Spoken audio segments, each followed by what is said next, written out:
campaign, when last we left our heroes, they were heading to the nightly tombs where the undead remnants of the Solar Order have been doing battle with the mutant hordes of the wizard Takrit on Witch Isle. But we're going to skip to a time slightly before then, and we're going to focus just a little bit on Leopold Stavish, the dwarven member of our party, who, as you may recall if you saw last session, had left the party to go and see if he could get some allies from the frost dwarves that they'd made an acquaintance with previously. Obviously, as a dwarf himself, it was decided he would be the best spokesperson. So, Leopold, you've travelled away from the rest of the party, bid fond farewells, etc. You've travelled back past the site where you previously encountered the frost dwarves, and as you start getting near to the same site, you again see a slight wisp of campfire smoke rising in the distance. As you get nearer, you can hear the faint crackling of logs burning, and you can smell the charring wood, and you can hear the sort of gruff voices talking in the language that, although you don't really speak it, you recognise as the sort of the weird version of Dwarven that these frost dwarves, as you've called them, use. And you know that just over the next rise is the campsite where you previously encountered them, and you can hear some more of them there. The day has turned. The weather's been quite poor, but it's now gone a little bit clear. So there's no snow or rain falling. The wind's fairly mild, but it is still very cold. So as you're walking along, your breath hisses out from you in voluminous clouds of white smoke. What do you want to do? So I've come looking for some reinforcements to perhaps assist us in our explorations into the weirdness of the Isle. Quite. The so-called frost dwarves didn't seem entirely dismissive, so it's occurred to me, well, perhaps they could be petitioned into rallying to our flag. So as I see the smoke rising, I'm gonna descend upon their camp with as much joviality as I can muster, which is not a lot. Okay, so as you walk over the slight rise, and it's only very slight sort of hills, you can see in this small recess sheltered from the wind, there is a small campfire burning. You know, there's bits of meat on sticks sort of at an angle around the fire cooking. Oh, nice. The smell's quite enticing as you get closer. You think it's maybe like a deer or something similar. Oh yeah, I like a bit of venison. Yeah, from what you can judge from this distance and the smell of it, and you can see maybe a dozen or so of these frost dwarfs sat around it. In appearance, as we've described previously, they're of similar stature to yourself. They're all wearing like quite heavy furs against the cold. They have very pale skin, and most of their hair is white or blonde. As they sort of see you coming down, you notice them sort of like scrambling to like pick up axes and stuff like that as they hear the sound of you like coming closer. Yeah, I call out to them. I call out, stand down, have no fear. I come in peace. Relax, sit back down and set your weapons aside. I'm Leopold. I come in peace. They still look a little bit uncertain and a little bit wary. You don't recognise any of these dwarves from the previous group you met. But sort of seeing that like it's just the one of you on your own, and you're pretty similar in appearance to them, that does relax them a little bit, and they're sort of still a little bit wary, but they've lowered their weapons. They're not immediately like leap into like combat sort of stance. Yeah, I'll stop at a polite distance and call out, may I join you by your fire?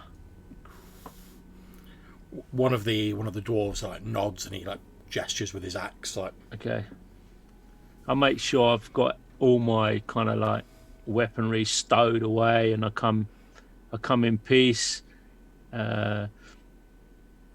stride up to their fire and Yeah, so it's sort present of myself. it's early morning now. It's still not fully daylight, but it's starting to get lighter as you get closer. One of these dwarves, again, they don't really speak the same version of Dwarven as you, but it's enough to make themselves understood.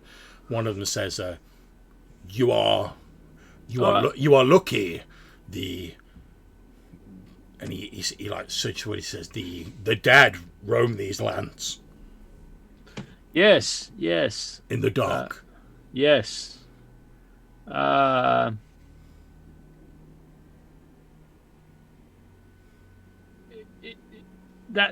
why I'm here. Sit, and he gestures at like a log next to the fire. Thank you. Yeah, I'll sit. I am Leopold. I come with a company. We seek.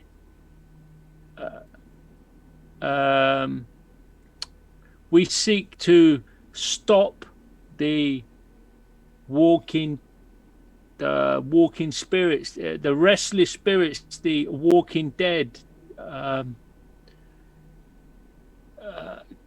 Could you aid us?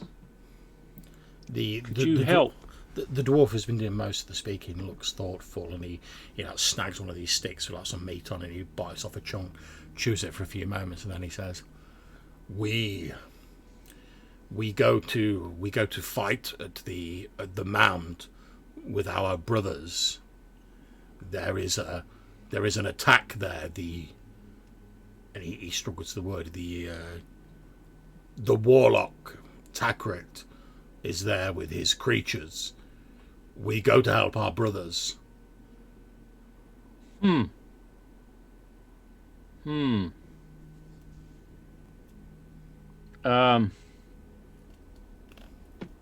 I see. My companions head for the tombs. Do you know of the tombs? The Sun Knight tombs. Yes, to the south, the southeast of the island. Yes, we know of them.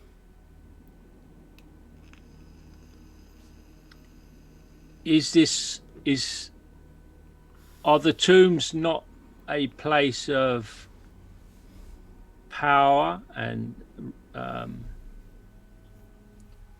restless spirits? That is true, but the dead, they also attack the creatures that besiege the barrow, and the wizard seeks the stone, and we cannot let him take it.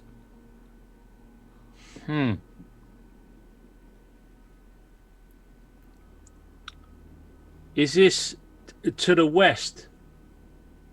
Yes, the great stone. The Chaos Stone. He nods, and he says, between the two mounds. Yes, we are returning from there. We've been sent out to scout to see the stone, but there were too many of the warlock's creatures around it, and we would not be able to take it on our own.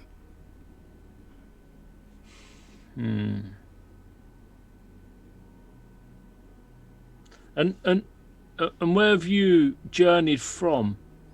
We came from the barrow. We travelled to the stone, and now we travel back to the barrow. We have stopped here to eat and to rest for a while. Then we will continue north to the barrow, and we will join our brothers in the fight.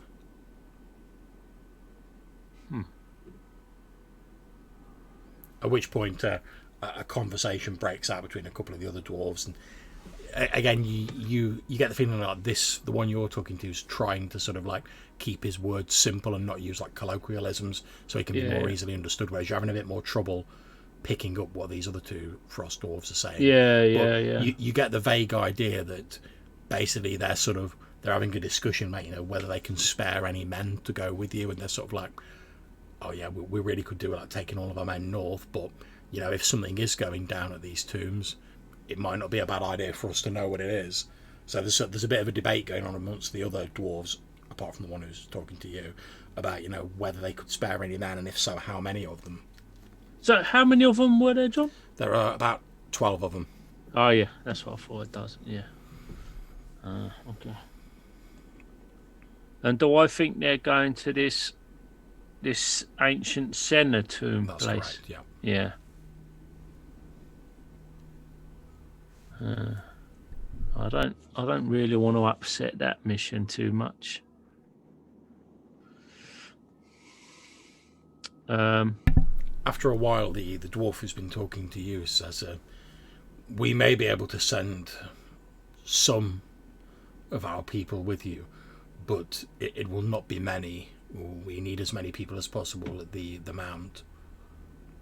And at this point, I'm going to ask you, can you please roll me a d6, and you can add your charisma modifier to it if it's a positive number. And you can also add an additional +1 to it because you are a dwarf. Okay. A d6. Indeed. Don't know if that's good. So it's +1. Yeah, that's pretty good. So, after a bit of discussion, they agreed to send 6 of their men Nice. with you. They say, obviously, if they're not needed there, they will have to head north to join their brothers, but they'll at least go with you to make sure you get safely to the knights' tombs, and also to basically get a bit of a look to see what's going on.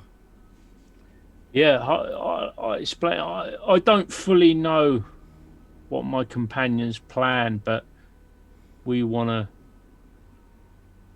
to try and get some normality restored to this isle and push back against this craziness that's going on. So we appreciate the assistance, and I'll do my utmost to see that you return safely to your brethren at the conclusion of our mission. Okay, you are given by the dwarves, out of the meat they've got there, you are given a day's rations. Okay. Basically for the journey, and 6 of them will go with you. And the conversation carries on for a bit, and then obviously you make your excuses, you head off with these 6 frost dwarves. So what we're going to do now is we're going to jump to the Witch Isle ruins, where your companions are. And obviously this is a little bit forward in time because you're sort of travelling and your scene took place earlier on in the day. Okay, so you probably can't see anything on this at the minute, Colin, because you're not actually there yet. But what I'm going to ask you to do is, can you please roll me a d6? I'll roll this and then I'll just have to go and shut the window because there's some sort of draft blowing in. That's fine. So basically, after sort of 4 rounds, or if the players don't get into combat after us, I'll sort of judge when you turn up. But you're sort of going to turn up at the top of the map with your reinforcements. I've got you there ready to go. Obviously, you're just not there yet because you're travelling across there. Okay, so the rest of your companions. So that's brother. His name's gone out. Lomas. Brother Lomas. That's it. I apologise. Malcolm and Weimar, and of course Zorn, the mutant that you recruited last time. You have travelled, as we discussed at the end of last session, to the Knightly Tombs, the last resting place of many of the Solar Order who were put to death wrongly, and as you know from previous visits, rise during the hours of darkness and summon the dead to them. As you head into the area that some of you have visited before, some of you have not, you can see a smattering of ancient stone ruins lying around. As you get nearer, you can hear the sounds of shouting the sounds of metal ringing on metal, the sound of wood splintering, and the clack of bones. Standing in the middle of an open clearing in front of you is what appears to be a skeletal figure wearing full metal armour and the ragged remnants of furs, wielding a long sword. There is bright white light shining from the skeletal figure, casting an eerie glow on the surrounding scenes. The skeletal figure has several of the undead around it, and you can see they are surrounded by the ravening hordes of Takret's mutants. And there is a massive melee going on. Obviously, I'm not going to keep moving all the tokens around, but basically there's a huge swirling melee going on in front of you. I say you can hear the shouts of people who are injured, although obviously the undead don't make any sounds, but you can hear the mutants shouting and screaming. You can hear the dull thuds of their clubs like smashing onto ancient bone. You can hear them screaming as they're stabbed by the undead themselves.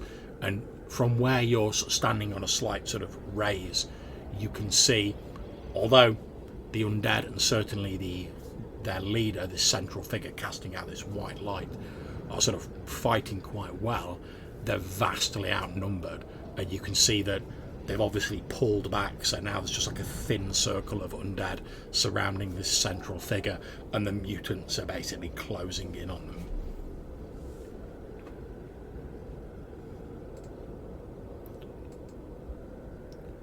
What do you guys want to do? I'd like to speak to Zorn. Is it Zorn? Yes, it is indeed. Yeah. Do you know any of these your companions? Do you know any of these? He says, yes, I know them. These are my people, as I was. And he sort of like touches the place on his chest where he had the skull tattoo before it was sliced in half by Malcolm. He says, like myself, they are bound to the will of Takret. If he orders us to fight, we fight. So you don't think there's any way of persuading them to call off the attack? Not while they bear the mark of Takret's master. It compels us to their will. The only, I believe, although I as I say, I do not know much of this, I believe the only reason I was able to break free of it was because your companion, and he gestures at Malcolm, damaged the mark on me enough for me to regain my senses. Okay. Well, I'll turn to Malcolm and Weimar, and I say I think our only hope is to join forces with this great skeletal warrior to go back to the tomb to try and take on this sorcerer. So I think we need to aid him and try and become an ally. So, since you guys have been sort of chatting for a bit, I'm going to ask, Malcolm, can you please roll me a D4? And Brother Lomas, can you please roll me a D8? And this is just to see how the sort of ebb and flow of the battle's going. So obviously, you guys have been sort of stood there talking for a bit, and it's very quick and sort of chaotic. Mm-hmm. Okay. Right, so... That roll, did it? Yeah, it's fine.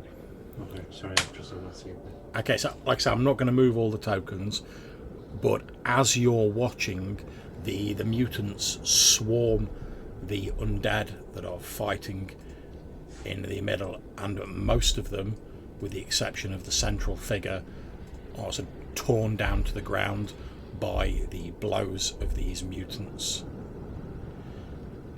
As they do this, a couple of the mutants fall to the undead swords as they're fighting, but their vast numbers comparatively soon start to tell, and pretty soon, sort of as you're sort of talking, the only undead that is left is the central figure who's being sort of swarmed by these mutants.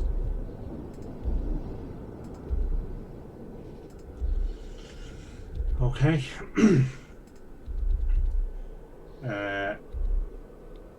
Okay, so I think we should do something. So I am going to run to here. and I'm going to try and shoot this mutant. Okay, well they don't know you. So yeah, that you've pinged it, lovely jubbly. Okay, so yeah, they're not expecting you to be there. They don't know you're there. So effectively, this will be like your surprise round before like you get into actual combat. If that's what you wish to do. So make your attack roll.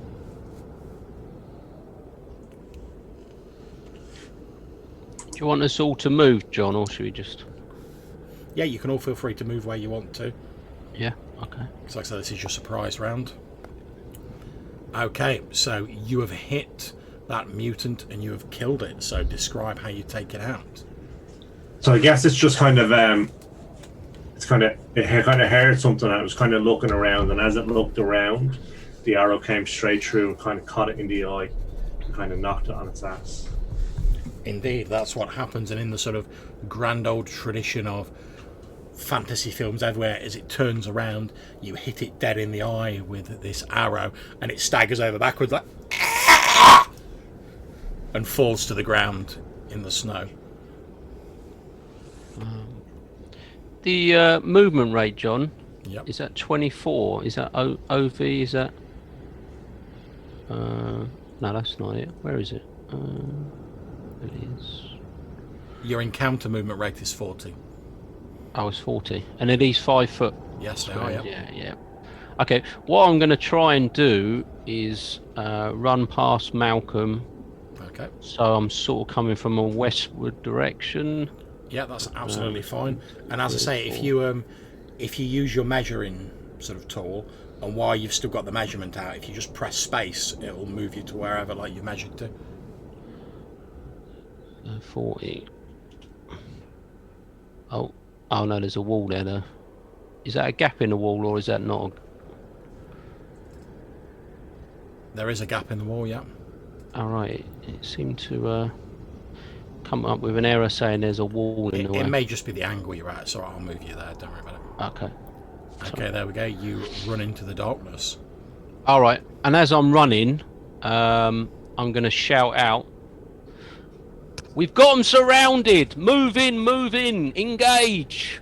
And try and sort of throw them out that might distract them enough to cool some heat off of the big guy in the middle. Okay. As we come from different directions. You do hear some sort of shouts from the outlying mutants as they've heard you shouting. They're sort of looking around, trying to see what fresh threat is now menacing them. Okay, Weimar, what about yourself?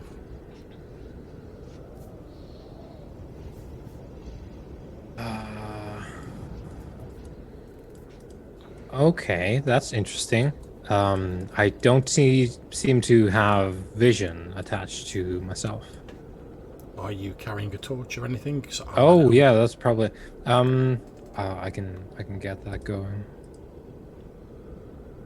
I think I still have one torch. Okay, that's not a problem. I'll add that on for you. Just give us a second. Yep. Dim light radius. Oh, you should actually be emitting light anyway, according to this. Yeah, currently. Oh, there we go. Okay, cool. Yeah. What I was seeing previously was just Brother Lomas's light. Ah, right. Okay. Like from the token for Lomas. Okay.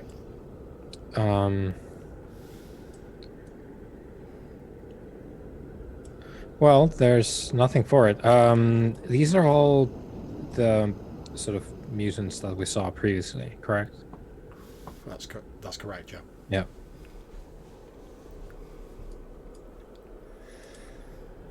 Okay, well, let's see.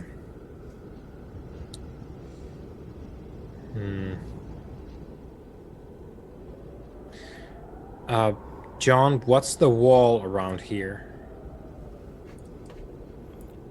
Is it an actual wall? It's just like a crumbling stone wall. Yeah. You know, inside from your previous visits, it's where like the tombs were for the undead knights. But as you're sort of like looking like here and here, you can actually see the remnants of two of the undead knights, now actually dead, lying on the floor. And obviously there's other like generic undead scattered around and like dead mutants and whatever, but if you see a skeleton on the ground, it's effectively one of the fallen knights. I've not put all the bodies on there because the map would be ridiculous. Oh, I jumped into the void. Oh no. Bye. Bye guys. Yeah, I guess what we're gonna do is well, actually, yeah, well, okay, yeah. So I'll step a little bit closer and have they noticed us at all yet? They've not noticed you yet because this is obviously you're effectively moving simultaneously with Brother Lomas and the attack from Malcolm. So obviously with the mutant having been like as he's fallen over, they will know next round someone's attacking, but this is your surprise round, so they've not seen you. Right. Yeah. So I'm going to shoot this one. So again, the same kind of deal with Malcolm, and hopefully we can sustain that. He has his torch on a sling at his belt, which is dangerous, of course, in the long term. But yeah, we're going to give that one a go. Go for it. And longbow, there we go. Missile.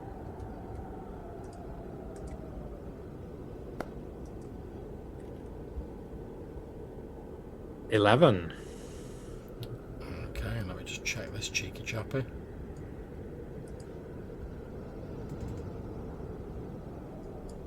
Okay, so that hits because he's a minion.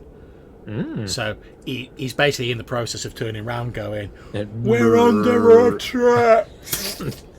Yeah. Yep. Good times. And he collapses into the snow dead. As you're doing this, you, and only you, in your head, hear a slightly faint but sort of like almost like in awe voice go, my God, it's the bride.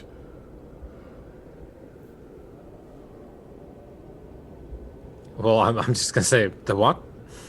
You hear the voice of your sword say, the figure up there. It's the bride of the Shining One, and the voice sounds like it's entirely in awe as it says that. Good. Wonderful. I say. Okay, so has everyone who's here acted on that surprise round? Splendido. In which case... can I just move Zorn up beside me? Oh, yeah, feel free.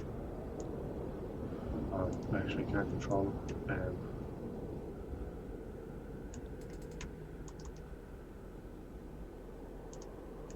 Sorry, we can't seem to move him. Okay, let me just have a look then.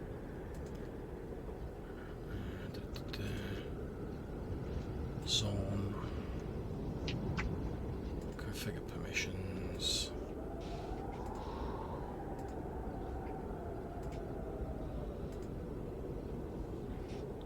Okay, give it a go now. Yeah, perfect. Okay. So yeah, so this sort of twisted mutant that lopes alongside you through the snow. Okay, so we've effectively got one round before Leopold's going to turn up with his like dwarven posse. So I've handily already got most of you set up on the combat thing. So let's begin a combat. And I'll re-roll the initiative because it always goes a bit weird when you first do it. Okay, so it's going to be the mutants going first. So again, can you roll? Can one of you, Weimar, can you roll me a d8?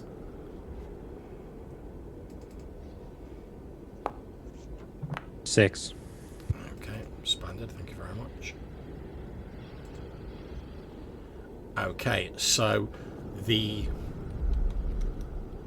skeletal figure, the only undead still fighting, is taking a bit of a beating. It doesn't appear to be like doing any major damage, but basically this creature's surrounded by these mutants all just like wailing on it, and the undead knight at the centre, the bride as your sword referred to her, is sort of like parrying as many blows as it can with the sword and occasionally licking out and doing a wound, but there are more of the mutants than there are of it,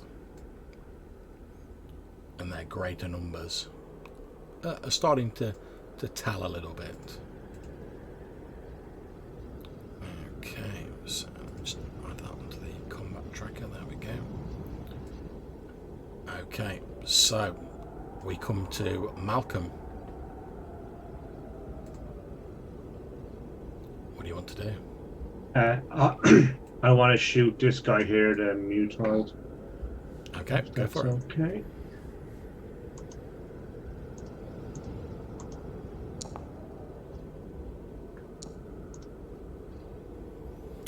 Okay, you overestimate the distance and your arrow sort of flies past the mutant. Okay, Weimar.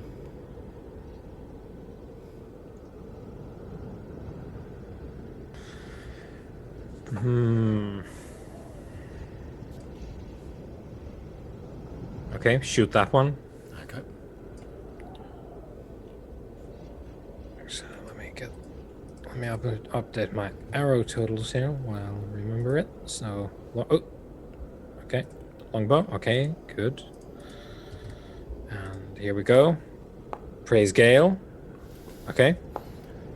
See, that's what you get for calling out the wrong god. Yeah, we're the heretics now. Indeed. So again, another arrow whistles past these mutants. Okay, so next it is Zorn. So Malcolm, if you want to move Zorn, feel free. He's I've got to admit, he's looking like he doesn't really relish the prospect of having to like wade in and tonk like a load of his own tribe, but he seems to like appreciate the fact his life. Yeah, he seems to appreciate the fact that like it may be necessary because they're under the control of like Takrit. 14 for 3 points of damage against that one there. Okay, so as he runs in, this mutant turns around, hefting a huge crude club with like a metal spike through it. And as he sort of goes in, at first he's like, "Brother, you know me. There is no need to fight." And this mutant just like howls and hurls itself at him. At which point Zorn just like grabs them, like pushes them to the ground, and basically like brains them with his own weapon.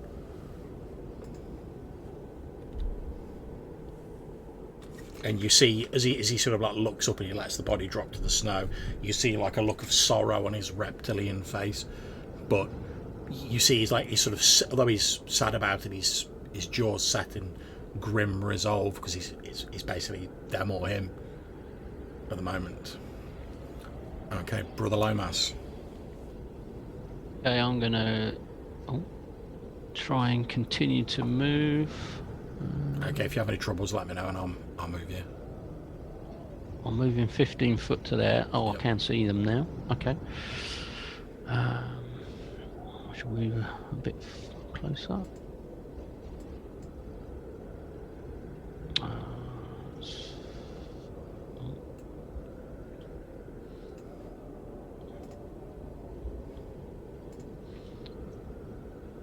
Oh, there's still a bit of wall there. Okay, I've got. Alright, okay. So I've got 5 foot left, but I'll stay there. Oh, actually, I might as well go to last. I can't really see properly, so I shall start by just throwing my sling at this guy here. Okay.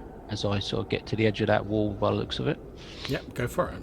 I should decide what to do from there. Oh. Okay.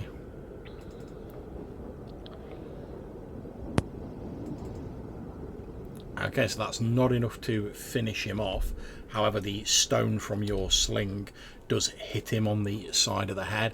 He lets out a howl of pain and sort of like turns in your direction as he sees you sort of like lob the stone at him. Hey, cool. Okay. So I'm going to make an attack for the undead creature.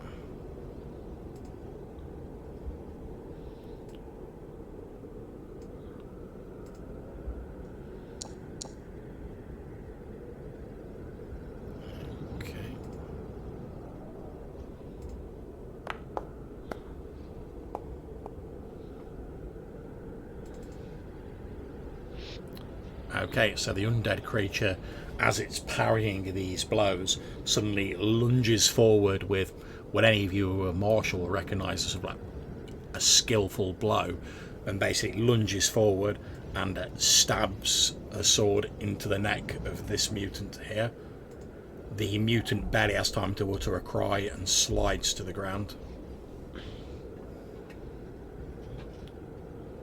Okay, so we go on to the next round, and it's at this point in time where that cheeky chappy Leopold and his group are going to arrive. So let me just make them visible. Apologies, my computer's running a bit slowly, as I said.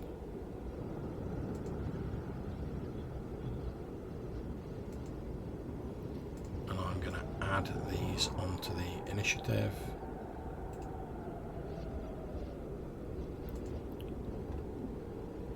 Okay, so you will get to... I'm going to re-roll the initiative now, but you will effectively get an extra surprise round now, Colin, because obviously no one's expecting you to just like pole up with like a posse of dwarves.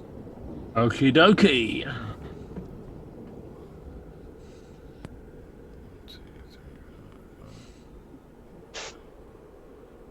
Okay, so as you turn up, Leopold, you've got 6 of these frost dwarves with you. As you sort of look ahead of you, you can see this undead creature with these sort of almost like white sunburst of light emanating from it, fighting, clashing weapons with this horde of mutants. As you look in front of you, you can see Malcolm sort of like crouched down by the side of a building in a bow drawn, and opposite him on the other side, crouched down against some other building, is Weimar, also with his bow drawn. You can't really see where Brother Lomas is. Okay. But you can see this horde of like mutants just swamping this like single undead knight, for all intents and purposes, metal armor, tattered furs, large sword. You can hear the clash of weapons and the screaming war cries and the sort of pained death cries of these mutants as you march up with this grim lot of dwarves.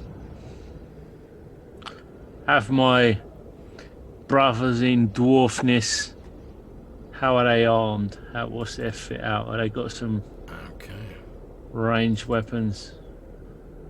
They do not have ranged weapons. They're armed with like hammers and axes and stuff like that. Assorted melee weapons. As it should be. That's it. Although there's many differences between obviously the Kalna, the dwarves that your people are, and these. There do seem to be some similarities. You see a preference for melee weapons over ranged weapons, stuff like that. The love of strong drink, for example. Okay. Well, I think we will form up into a kind of a formation and like a 3 wide, 2 deep kind of formation and march on down. Do me a favour, click on one of the frost dwarves and see if you can move it. I don't think I can. Okay, let me just have a look then. See if I can set these so you can move them. Do you know what? I know what I'll do.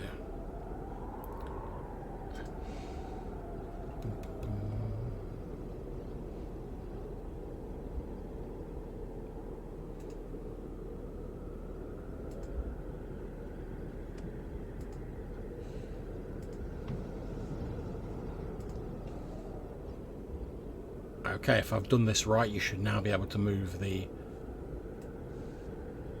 frost dwarves.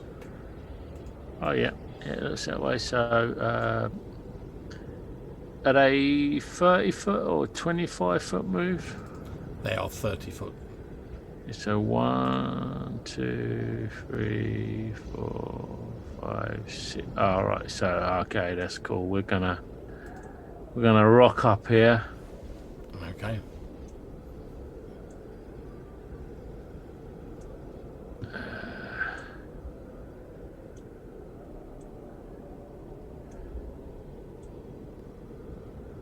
Maybe some pipes are playing some kind of unearthly kind of Well, it's probably frost dwarf pipe music it's probably not pipes, but in that sort of or vein. drums. As they move forward, one of the dwarves at the back, like the one that's just in front of you, like pulls out what appears to be like a big like ram's horn or some sort of animal horn, and he goes. Yeah. And obviously, Malcolm and Weimar, you sort of look around at the sound, and you see these like 6 sort of like white, blue-skinned, white-haired frost dwarves covered in furs, all holding hammers. One of them's got a big horn, marching up, and you can see Leopold sort of like behind them as they're all like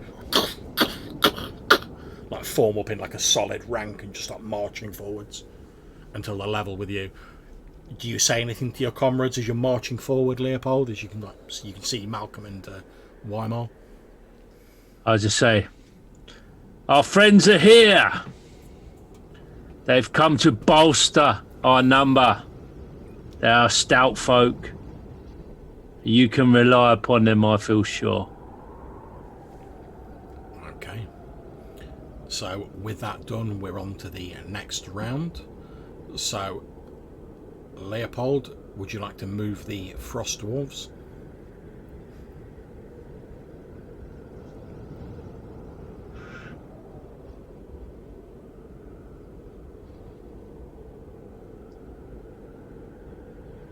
You're muted, Leopold, if you're talking to us. What's the story with this Zorn fella? You don't know. You know nothing about him. As far as you're aware, it's just another scrutty mutant. All right, I'm gonna consult with Weimar before I order. Okay, so Weimar, what's the story with this? What is it, that fellow over there?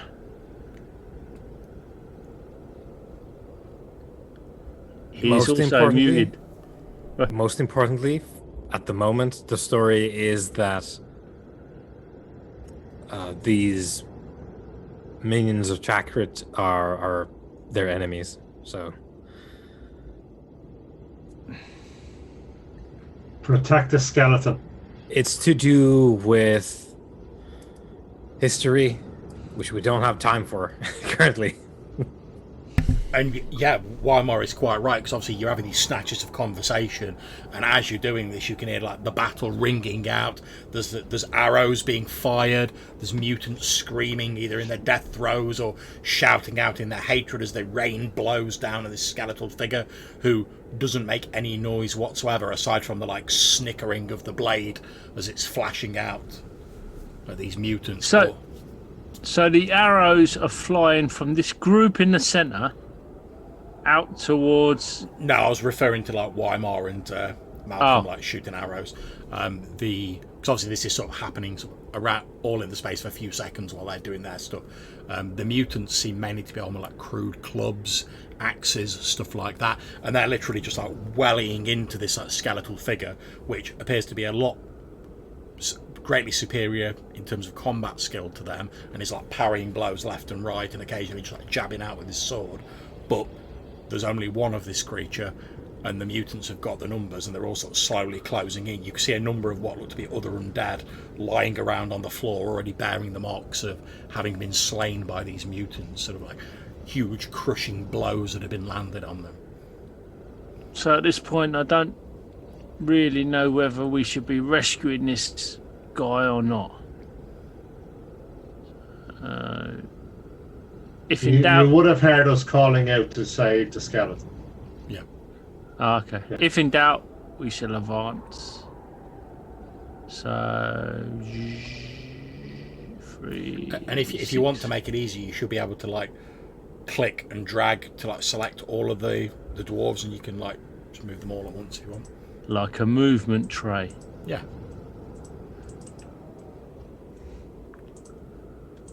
Okay. Oh. Dish. So the frost dwarves march forward. That is their go. Effects are marching. Okay. And Leopold dashes over it and he's going to try and get a Actually, hold up a sec, Leopold. It's not your go yet. Oh, in it. Oh, what? Easy. It does you credit, my dwarven friend, trying to get into the battle straight away, but yeah. Okay, so what I'm going to ask now is, ain't no Kitchener. I'm going to have, since you guys haven't really told like the frost dwarves to like not attack Zorn, the one who's nearest to him is just going to try and batter him because he's like, oh, there's a mutant right next to me, like. So I'll make a roll for him.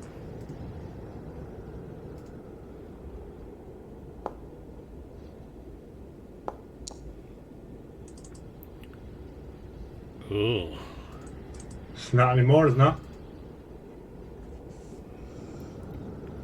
Okay, so let me just check Zorn's stats. That might be very bad for him. No, it's 5 only, John. Yeah. Okay, so yeah. So it looks like Zorn's just sort of like turning around almost as though he's going to say something to like you guys. And then this frost dwarf's just like, die, mutant scum! Like, and like smashes him full bore in the face with like his hammer. And Zorn like smacks into the stone wall behind and slides down it.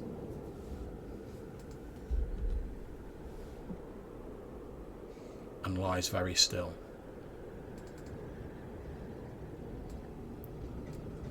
Okay, so Malcolm, it's your go. Okay. So I want to move up to here. And I would like to shoot this minion here. Okay, go for it.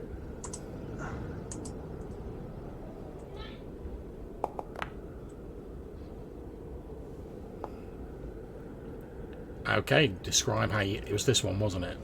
Yes, please. Describe how you take him down.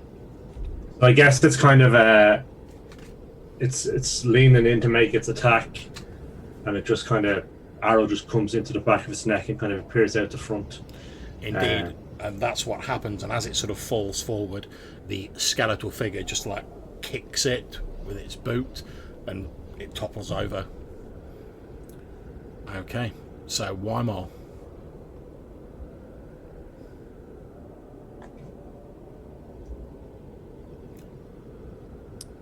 You're muted.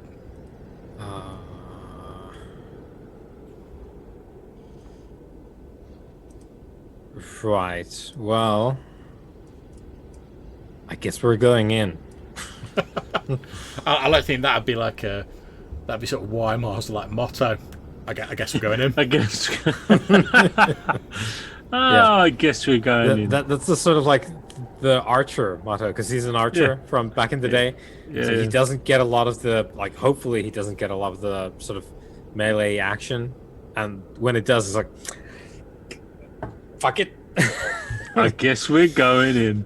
But then he spots targets as we advance. So there's a mutant there, if I'm not mistaken. That's correct. So we're gonna shoot Le Beau.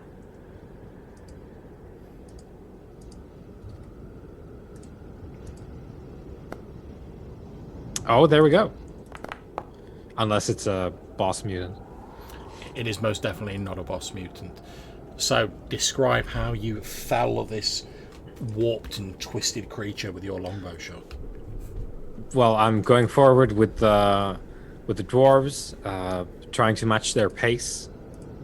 I let them go a little bit. It's not difficult. I'm not going to lie. Yeah, but I let them go a little bit faster than they're at the front. Yeah, I understand. So I'm tailing them a little bit, and I noticed there's something going on with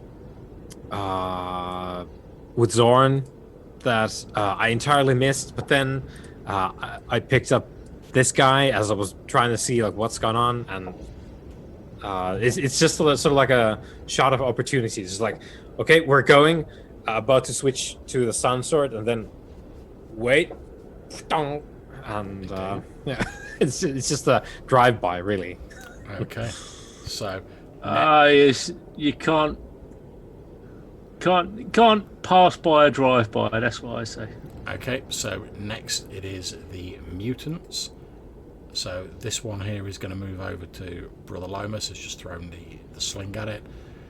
This one's going to go towards Malcolm to attack. Well, that one's dead, right? Oh, sorry, I took off one from down here. I thought you were talking for you. Should. Oh yeah, no, I was talking about this guy because Oh, it was that one. was Okay. That's was fine. one that I'll remove that and I'll drop yeah. I'll drop another one back in the middle. That's fine. Because I didn't see that before, but when I came down, I was like, what? What? Okay. So these mutants are going to stay in the combat because they're obviously already in a combat.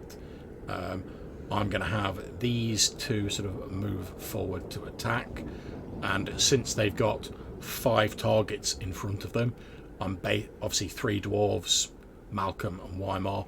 I'm going to sort of roll randomly to see who they get. Basically, I'll from left to right, 1 to 5, and I'll re-roll if it's a 6. So the first one. Okay, so the first one's going for Malcolm, and the second one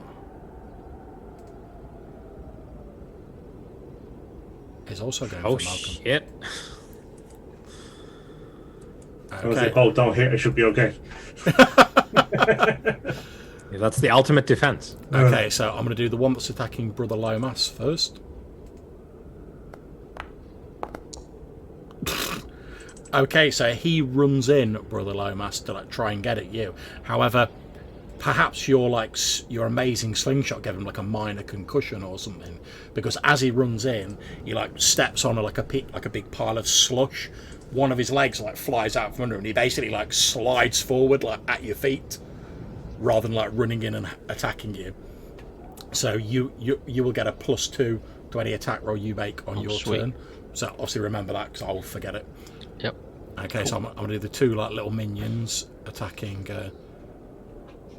Malcolm. So numero uno.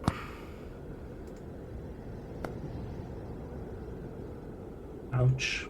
Comes in with a big 16. Ouch. And it clubs you for 4 hit points of damage. This crude wooden club smashing into the side of your head.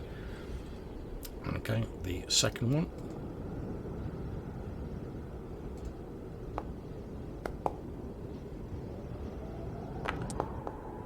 Luckily for you, entirely misses. Perhaps as you're reeling back, sort of your ears ringing from the blow of the first, his sort of hammer swings through the space where your head was a few moments ago, but he misses you. Okay, so that's pretty much all of the mutants done. So now we have the undead creature. Okay.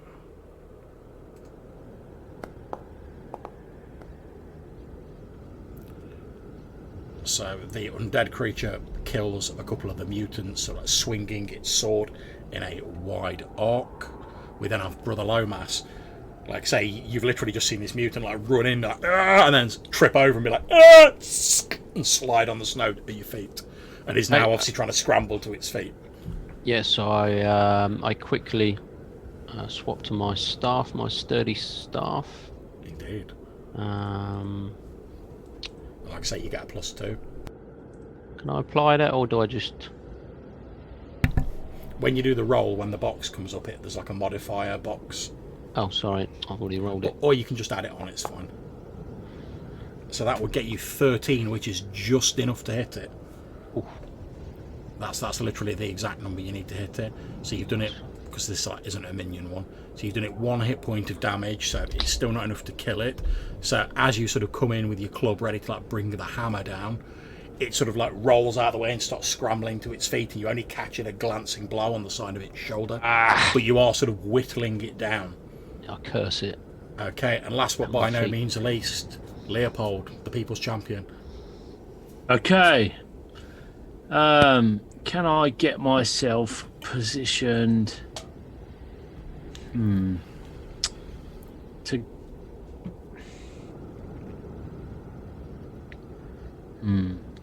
there's some trees or something in the way. I wanted to try and shoot at a guy that's.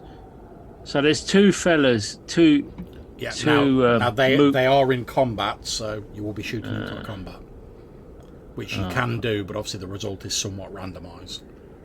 No, I'll end up just killing Malcolm. However, like what would normally happen is if you moved and shot, you'd roll a d6. On a 1 to 4, you'd hit one of the mutants. On a 5 to 6, you'd hit Malcolm. If you spend your entire turn aiming, then on a 1 to 5, you'll hit a mutant, and you'll only hit Malcolm on a 6. So if you do no movement, you just shoot. But obviously there is still a 1 in 6 chance you'll hit Malcolm. I just know I'm going to hit Malcolm. So I'm going to... and to be fair, as you look across and you're like, oh, could I do it? You see like Malcolm's looking quite badly injured. Yeah, so you're like, oh, what one shot if he like gets in the way of my shot? That could be it for him. No. So I need to try and get down here. So I've got 30 foot of movement. I'm gonna go 1, 2, 3, 4. If I book it down now, I've got 60 foot. No, so 1, 2, 3, 4, 5, 6, 7. So I'm like sprinting down here. So I'm behind Malcolm. Okay. Can I? Well, I can't really do a lot, but I'm there so that, and I'm encouraging him to like. Yeah. See, I ain't really got an action, but I'm trying to get him out of that. I'm trying to get him out of there. I don't know how that would work. Yeah, there's no real action for like dragging him out, and you've pretty much spent your entire action running. Yeah, forwards. exactly. I've just come running down here to kind of try and. However, it does mean technically on like Malcolm's go, he can like pretty much like step back past you, so he could like take cover behind you if he wanted to. Yeah. So you can still do that. And speaking yeah, of so I'm just trying to strategically position myself. Indeed. So we move on to relieve him from his woes. Yeah, his woes. So we move on to the next round. So it is the Frost Dwarves. Obviously, Leopold, you're in charge of those. Right. They will... Okay, so this one will lap round, invoking the Warhammer Fantasy Battle rules. Nice. Lapping round. 1, 2, 3. He will also lap round. Okay. Attacking from the rear. Get that rear attack bonus. These will whoosh, come down there. They're amongst them. And he will. Again, you hear the of the dwarven war horn. And this guy's not doing anything. Oh shit. Obviously, you can move through friendly like counters. Oh, right, yeah, boom. There you go. Okay, so do you want to make the attacks for them? You should just be able to like double click on their token, and it'll bring up like their sheet, and it'll have like something that says weapon, and you can just roll it like you would do for your own weapon. Oh yeah.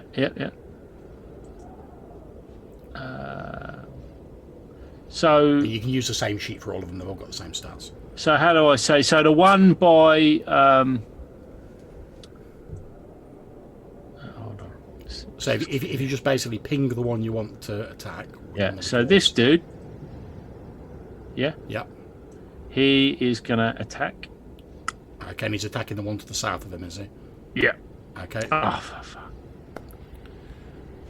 Okay, it's a swing and a miss, unfortunately. But you still this one. Okay. Gonna attack the one in front of Malcolm. Yeah, go for it. Yeah.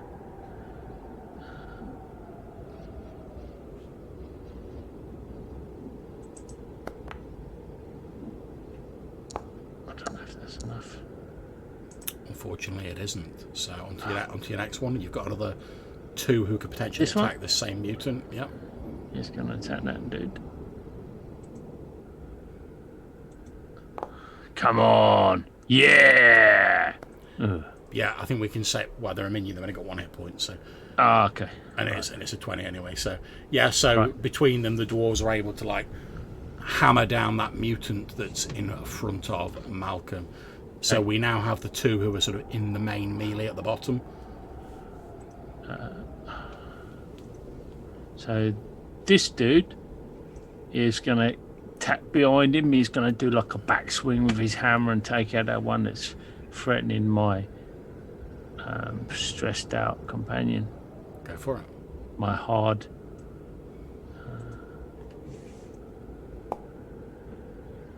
Oh, is that enough? It was a 14. It is indeed. So, Hey.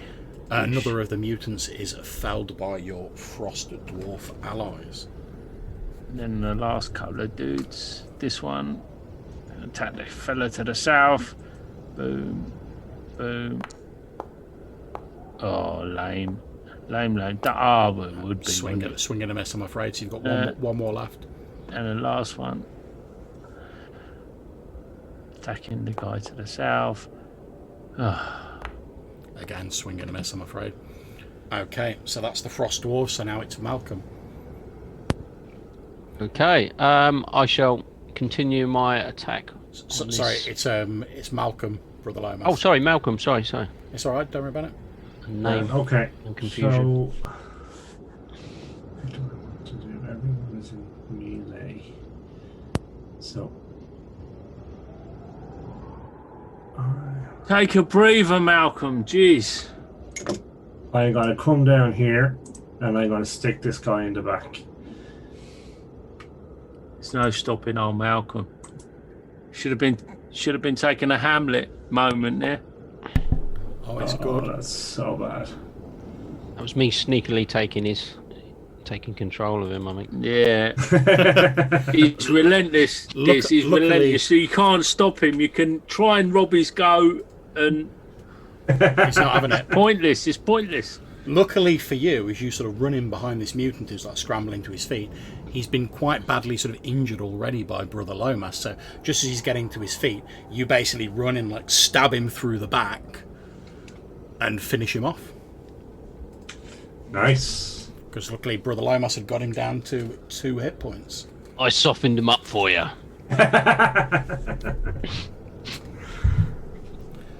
Okay, so we go on to Weimar.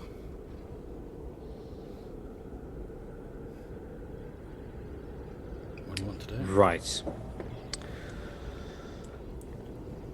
Well, let's see. Let's see how we do. We're gonna go there to start with. That's 15. Are there any noises from anywhere around for perhaps more battle? Make me a listen at doors roll. I need to find myself a door first. Yeah, I think. just like pulls one out of the snow and like, It's like, oh, I have this like piece of door with me always too. I carry this reminder wherever I go of my tragic backstory. My father was killed by a door. It's my father's door. Yeah, my father once gave me this door. I think I'd become a door. Okay, so unfortunately, because of the noise of the battle going on, the shouting and the dwarves blowing horns and stuff like that, you can't hear any like noises coming from outside that would give an indication of a larger force. But it's very difficult to hear anything with all the sound of battle around you. Right. Yeah. So I will stow the longbow, pick up the torch, and briefly pat down some of the fire that is set to my my trousers and draw the sun sword. Indeed, you draw the sun sword and you see the sort of like white fire flaming around it as it's drawn out, and the rest of you hear Weimar again in a voice that's not his own, be like, yes!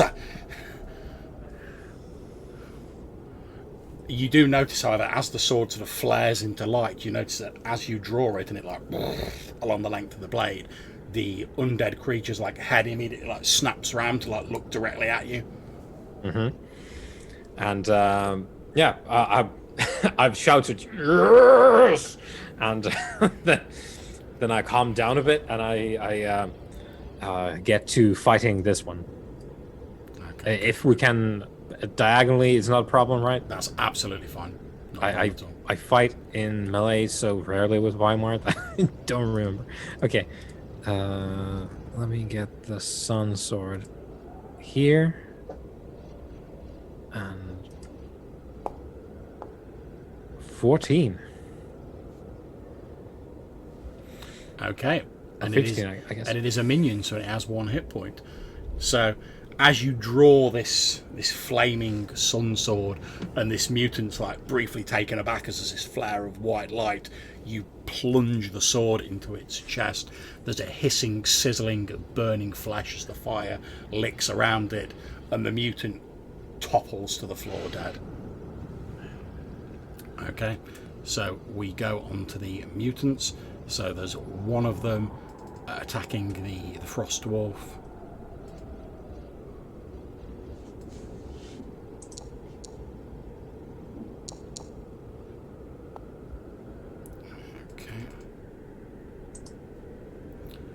So there is a loud scream as one of the frost dwarves is killed by the mutant. He basically like smashes him in the throat with his club. The scream's like choked off into like a and the dwarf's legs buckle under him and he collapses into the snow, his face a bloody mess. I'm not going to get my deposit back now. And let's do the other couple attacking the undead creature. And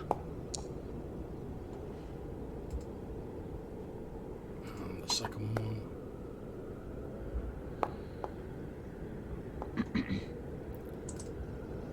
Okay, so perhaps sensing that the tide of battle has turned, the 2 remaining mutants, knowing they've pretty much got nowhere to go because if they run they'll just be cut down, sort of renew their efforts in attacking the undead creature, and they deliver it what to a mortal person would be some quite sort of severe wounds, but it's difficult to tell with this creature because it's all like bone and some armor and rags. But you can see the undead creature like stagger a bit under the fury of these blows. However, it then gets to return its attack. Oh yes. Oof. Okay, the undead creature, sort of pushing back, cuts down 2 of these mutants with a long sweep of its sword, leaving it just 1 remaining. Brother Lomas, you see there's like a single sort of like lone mutant, like, which obviously pretty much knows that the game's up, but like it can't go anywhere. So it's just like trying to do as much damage as it can before it goes down. As it's fighting, and its clothes are like whipping around and in the wind, as its sort of furs fall apart, you catch a brief glimpse of the sort of skull tattoo over its heart that you recognise from the now departed Zorn. Is there any chance of trying to target that as a cool shot of any description? Yeah, I'd say you'd have like a -2 on your attack roll, but I'll basically say if you hit, you've sort of like ruined the tattoo because it doesn't do much damage to like, you've just got to break the skin basically from what you can see. I'm gonna try and sort of poke it with the end of my staff, you know, as hard as I can to try and break this seal. So where's me? So -2, sorry. Yeah. Yeah. Oh no. Okay, so you aim for the tattoo, but the mutant manages to parry your blow. Rubbish. Okay. Leopold. Right. Is it Leopold or is it the crew? It's Leopold. Okay.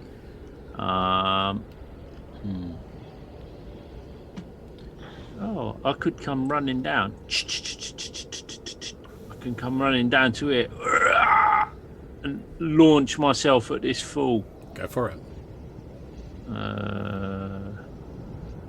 Man, how does this work again? Dang, where's the weapons? Infantry. In your inventory. Yeah. Oh yeah, right. Frost Dwarf axe. Yeah! Boom! Okay, so describe how you come running in and you dispatch the final mutant. I come running in. Leopard comes. Whoa! Lomax! What was that? And he just comes, jumps over, like shoves Lomax out of the way. Get out! And he swings this axe in and hits this mutant thing across, like, just into the shoulder, and just cleaves down into its spinal cord. Indeed. And it drops. And the mutant does drop to the snow, staining it red. You wait for a few moments, all catching your breath, but no more mutants appear to menace you. The frost dwarves are warily eyeing this undead creature, sort of like holding their weapons, like they're not certain what's going to happen next. And what I'm going to suggest we do here, I know it's a bit early, guys, but I'm going to suggest we have our 5-minute bio break here, which will give you a bit of a chance to think about what you want to do next. So we can all use the facilities, grab a drink, etc. We'll come back in 5 minutes, and then we will continue with the scene. Good beans.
Ba-da-ba-ba-da-ba-ba.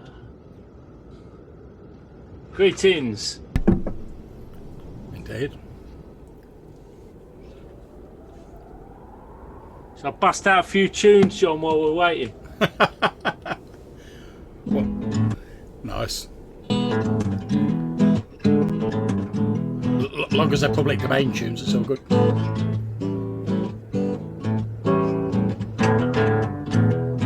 It's the blues. Yeah. Thought it'd gone quite well.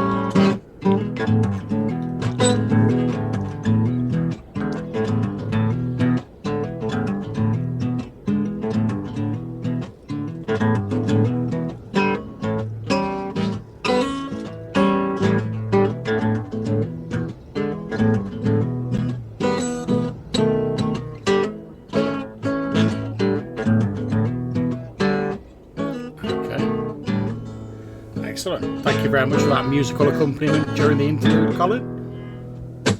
You're There you listening to Witch Isle FM. Indeed. Okay, so we pick up where we left off. The mutants have been defeated. The frost dwarves are uneasy because there's an undead creature still standing there, light beaming from it, still holding this sword stained with the blood of the mutants that have been slain. The undead creature looks around, sword still in hand, as though surveying the area for its next target. What do you guys do? We're no longer in combat rounds, obviously.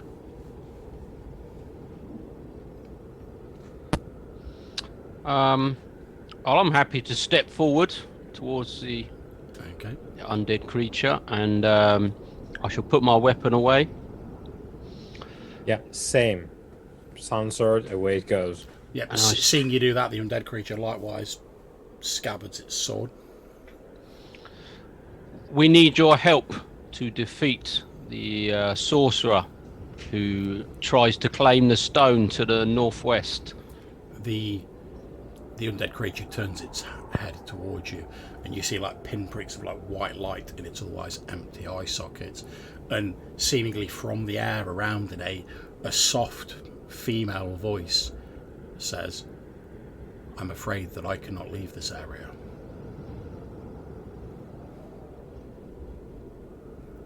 Is there anything you can tell us, or any advice you can give us that may aid us in our quest? If you wish, I can tell you about the stone. That would certainly help. In the ancient days, the forces of magic were chaotic, uncontrolled, and caused great pain and suffering across the land. The most ancient of the sorcerers set these great stones, a number of them throughout this land, to bind the forces of magic, to make it more orderly and more easily manageable, so that they could do their great workings without inflicting great harm on the people. The stones absorb magic and focus it. It is my belief that the warlock who menaces and she stops and then just like gestures toward with a bony hand towards the dwarves, the frost dwarves. It is my belief that the warlock will attempt to break the stone and take it from this place to use its power.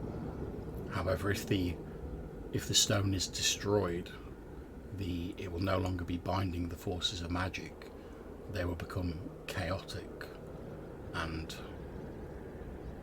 may flow freely across the lands as they once did in ancient times.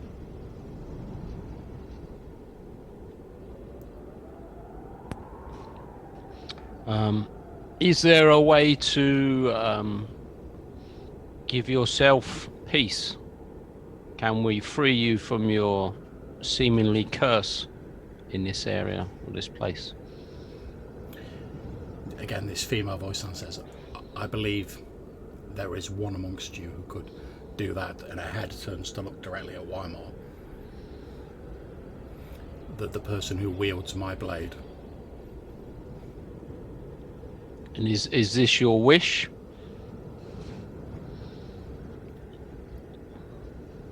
I would rather go to my rest knowing that this place is safe, but I have been here for so long. I would like to go to my rest.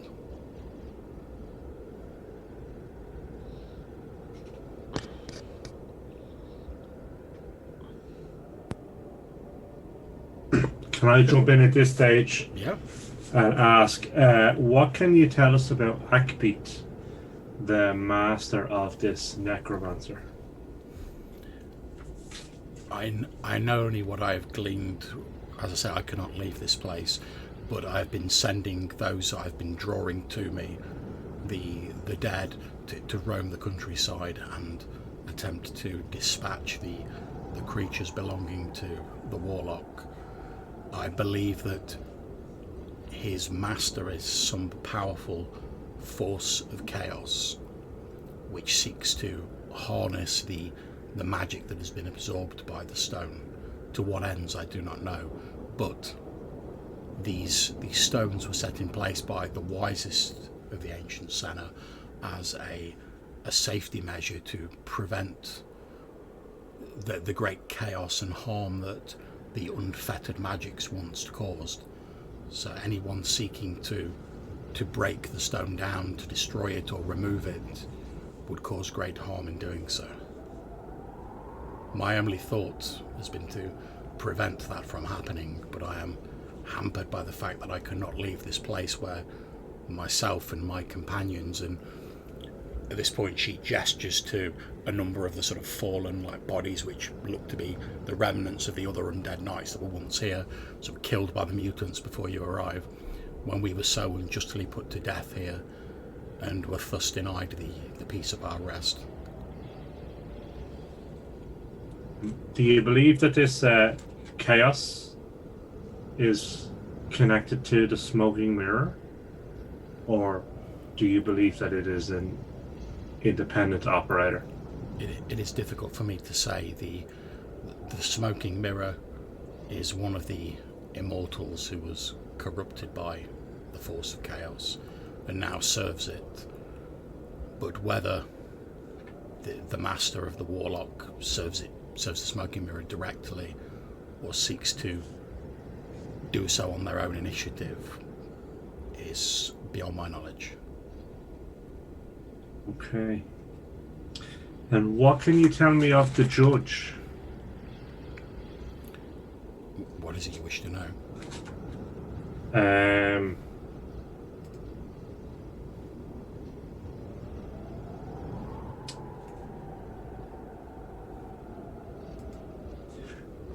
I wish to be sure that he is not also corrupted by chaos, and that the words that he spoke to us were true.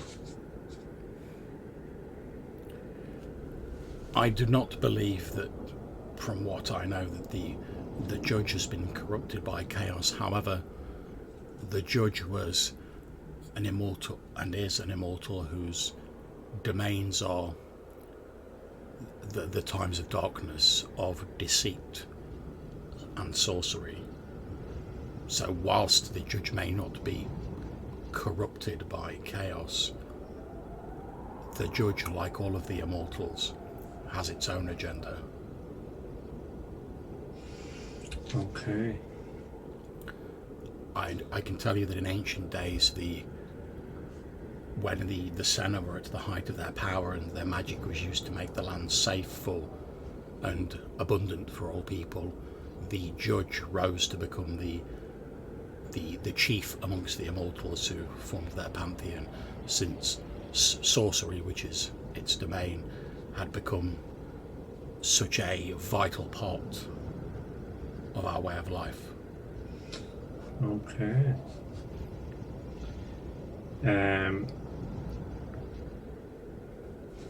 And was he worshipped as a god, or did he walk among men as an immortal? All of the immortals, with the exception of the smoking mirror, were worshipped as gods, for that is essentially what they are. And do you know, are they worshipped still? There may be some primitive tribes who remained behind who still hold to the ancient worship, but with most of the people having left Valconen hundreds of years ago, I believe the majority of their worship waned. In my time, the Knights of the Sun, like myself, we worshipped the immortal known as the Shining One. I was given the title of the Bride of the Shining One when I led the Order.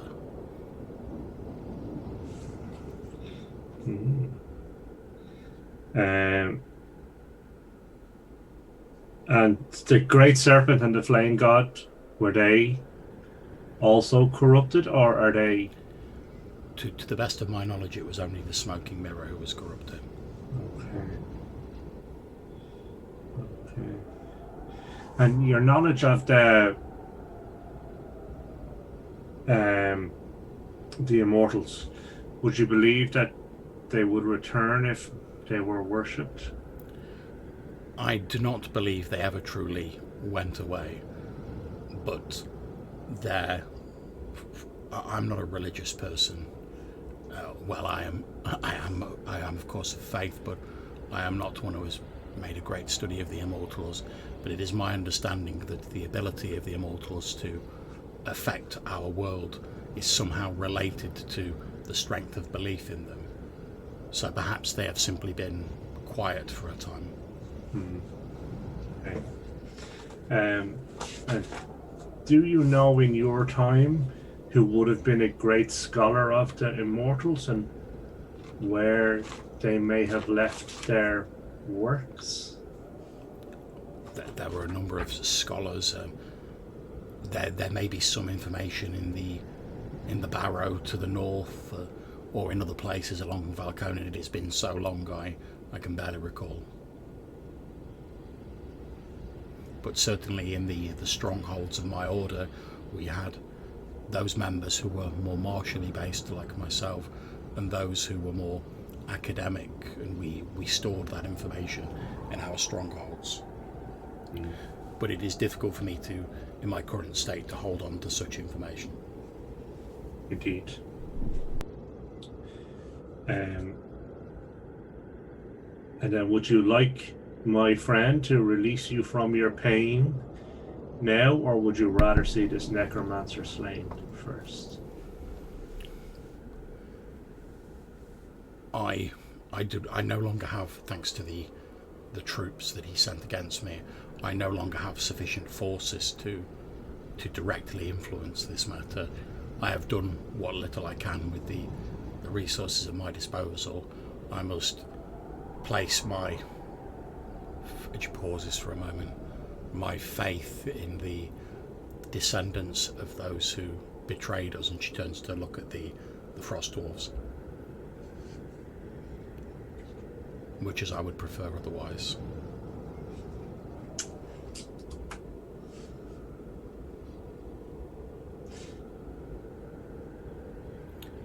If you are willing, I would gladly accept release now. As I say, I've done all I can do.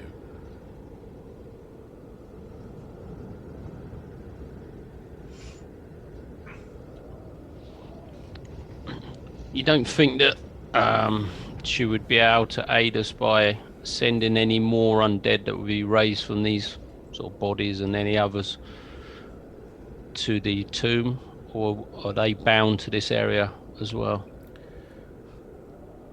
The undead creature, the bride, looks at you and says, when the hours of darkness fall, I can raise these bodies, and gestures at the bodies of the mutants and the frost dwarfs sort of lying there, and I can send them north. But the problem I face is such creatures are crude instruments at best. All I've been able to do is send them out and tell them to search for the soldiers of Takrid and attempt to dispatch them, but I'm aware that they have attacked others, since they do not hold any of their former personality or their intellect. As I say, they are crude, blunt instruments, but if you believe it will help, I can do as my last act. I can do so. They will not fall if I am released once I've stirred them into a facsimile of life, which is I loathe having to do so. It has been necessary.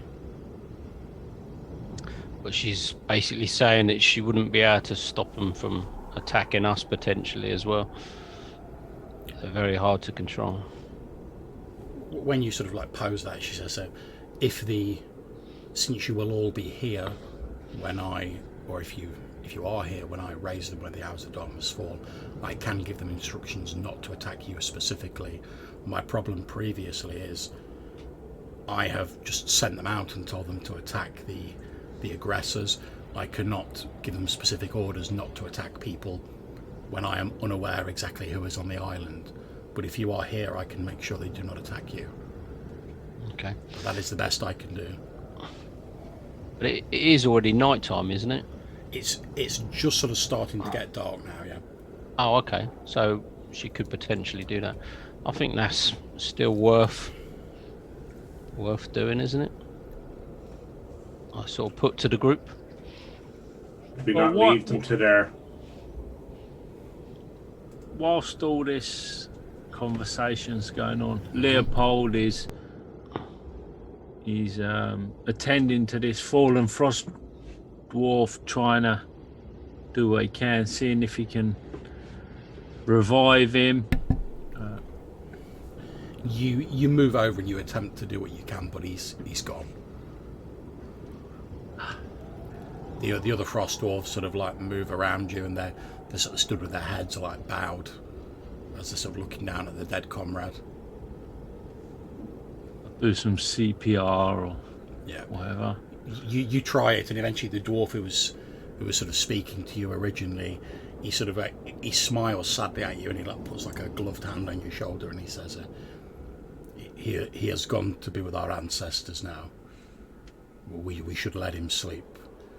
One final fire to light his way into the halls of the ancestors, and he sort of like clicks his fingers and gestures at one of the other frost dwarves, who pulls out like a sort of like a water skin, and as he uncorks it, you can smell that like ridiculously strong like frost dwarf spirit that you like got tanked on previously, Leopold.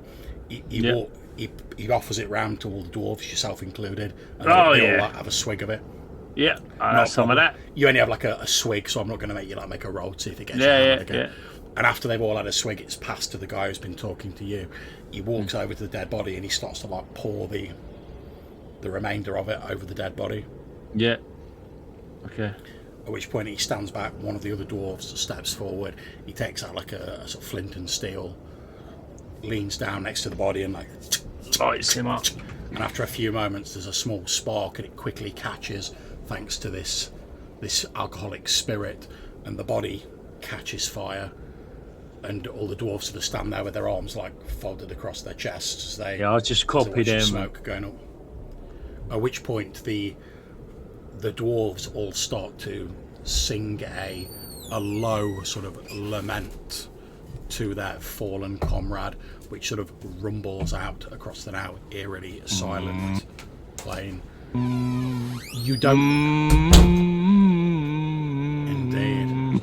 They're singing about him going to those misty mountains cold, and you don't catch some of the words like escape you because it's like their sort of local tongue, but you manage to piece enough of it together to they're basically singing a song where they're like reciting the deeds of the fallen dwarf, and they're basically saying to the ancestors, these are all the deeds he's done, please find him worthy to be accepted into the halls of the ancestors where he may rest forevermore. So all of that's going on in the background while you guys are talking to chatting with the skeletal ghost. So we'll jump back to you guys for a few moments. What are the rest of you up to whilst there's an impromptu funeral service going on behind you?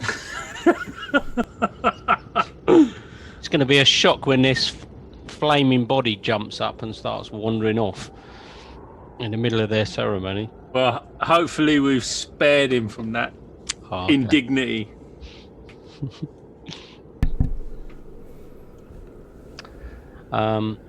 So yeah, I mean it's I guess it's down to us if we wait for nightfall for these mutants to be raised to help us in our quest to battle the sorcerer and the sort of armies. And then if Weimar is up to the task, putting her to rest, maybe. As you sort of maybe let us rest for a day. yeah. I perhaps we should leave these creatures to their rest and release this creature from her curse. So while sort of Brother Lomas and Malcolm are sort of like discussing this between themselves, the skeletal figure steps towards you, Weimar, and says, "So, how is my old friend?"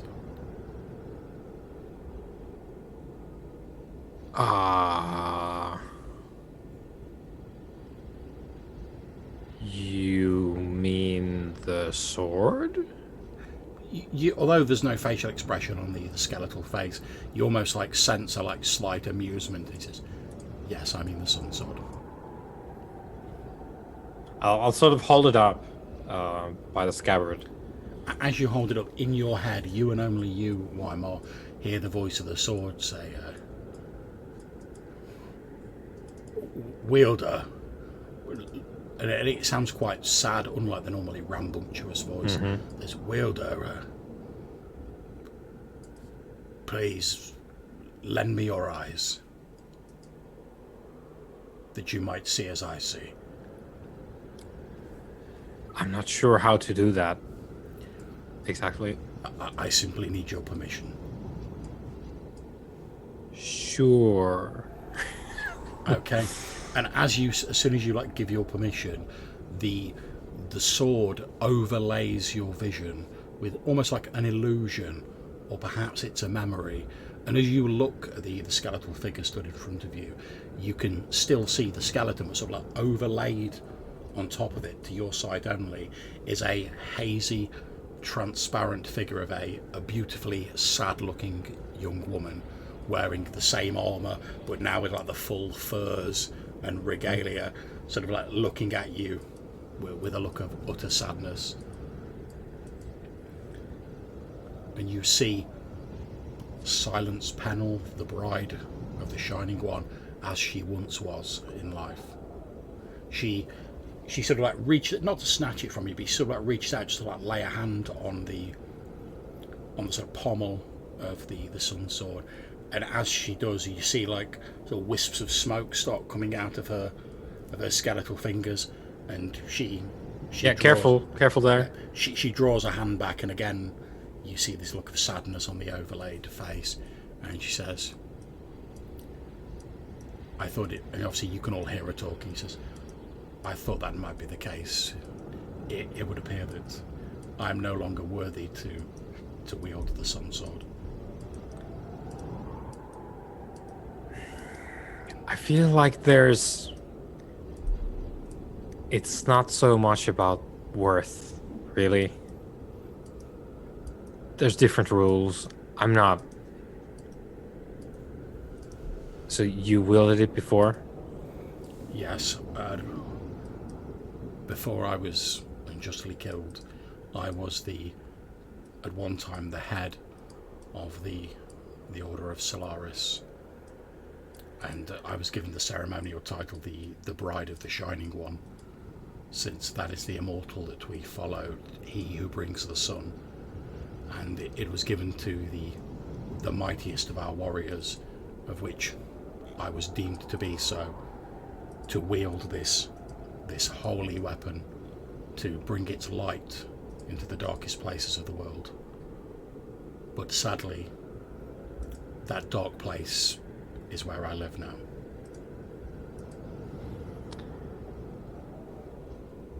Well, I'm just the bowman.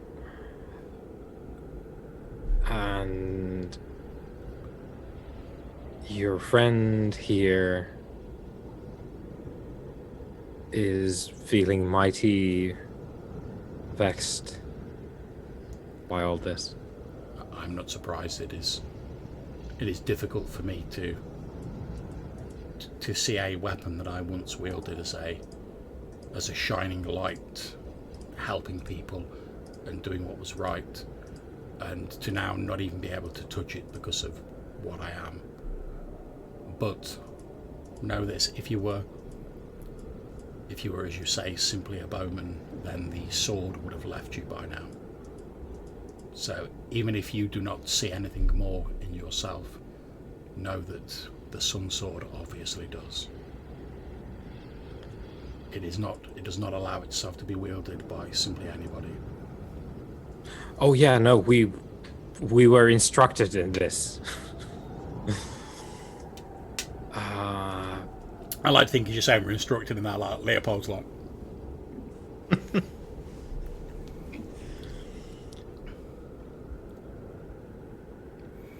It feels unworthy of the moment here,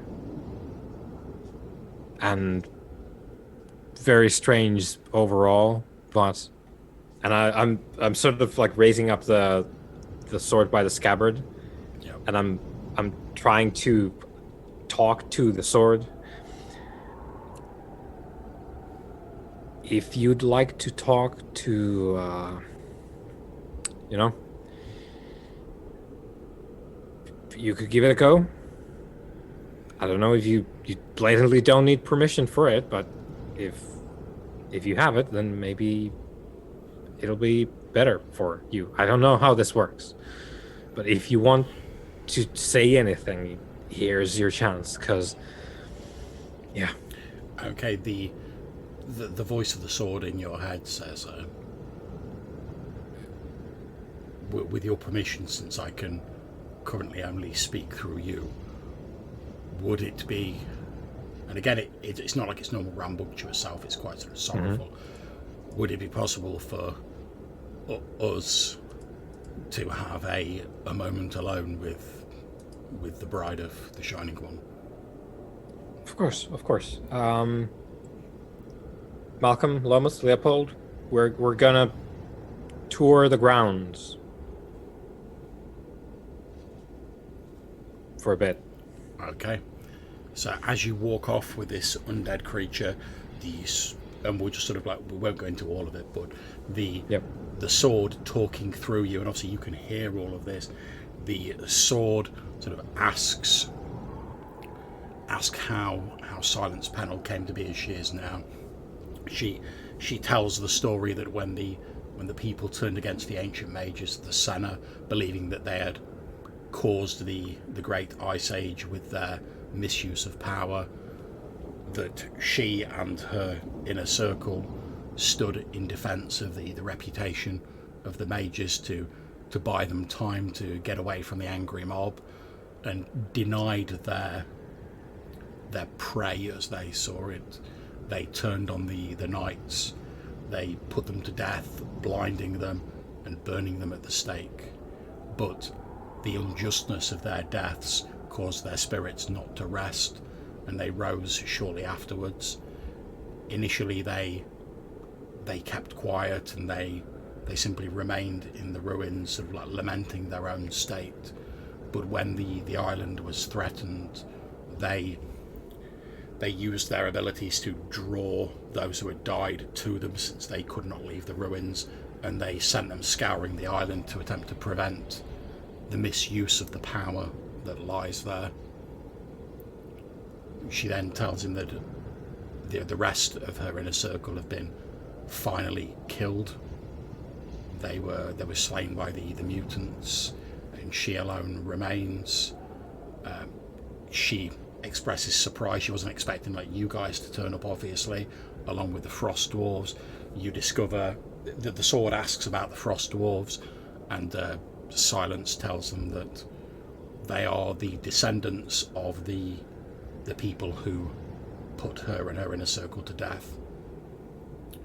But after like many years later, after they'd sort of executed them, they discovered that what they had done had been wrong. They sort of found some additional information, and as a way of trying to sort of earn forgiveness and doing penance, they chose to stay on the island and not leave when there was like the big exodus.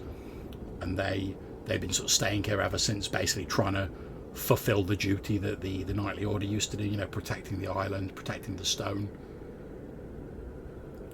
But she's not seen much of them because obviously she's restricted to this area, but occasionally they've come near enough so she's been able to like pick up what they've been doing. And she basically tells the Sword that while she can't forgive them for what their ancestors did, she at least is comforted by the fact that, you know, they've been sort of trying to do the right thing and they've been trying to sort of carry on her duty. She expresses sorrow that she's now a thing of shadow and death that can no longer wield the Sun Sword, at which point they reminisce about some of the like many and great sort of mighty deeds that she did when she wielded the Sun Sword, and you get the impression that she was a very proficient warrior who, in a sort of like paladin style, you know, like crusading against the injustices of the world and bringing light to the darkness. And as they talk, you sort of get the feeling that perhaps the sword sort of modelled its personality a bit on her, because although she seems much subdued now and due to her current state, the stories of her youth, you know, she was very sort of fiery, very sort of like believed in the right of a cause, you know, never sort of doubted herself, which sounds very much like the sword. And they're generally just sort of reminiscing about the time they spent together. But after about maybe half an hour, the undead creature looks up, darkness has now fallen, and says, well, at least before I go, it has been pleasant to speak to you again, old friend, and I wish you all the luck in the world with your new partner. And she obviously gestures at you, Weimar. But darkness has fallen. If your companions wish me to do what must be done, now is the time to do it. And then I pray you, please send me to my rest. My time is long since overdue. Right, well. And at which point she thanks you as well, Weimar, for giving her a chance to like catch up with her old friend.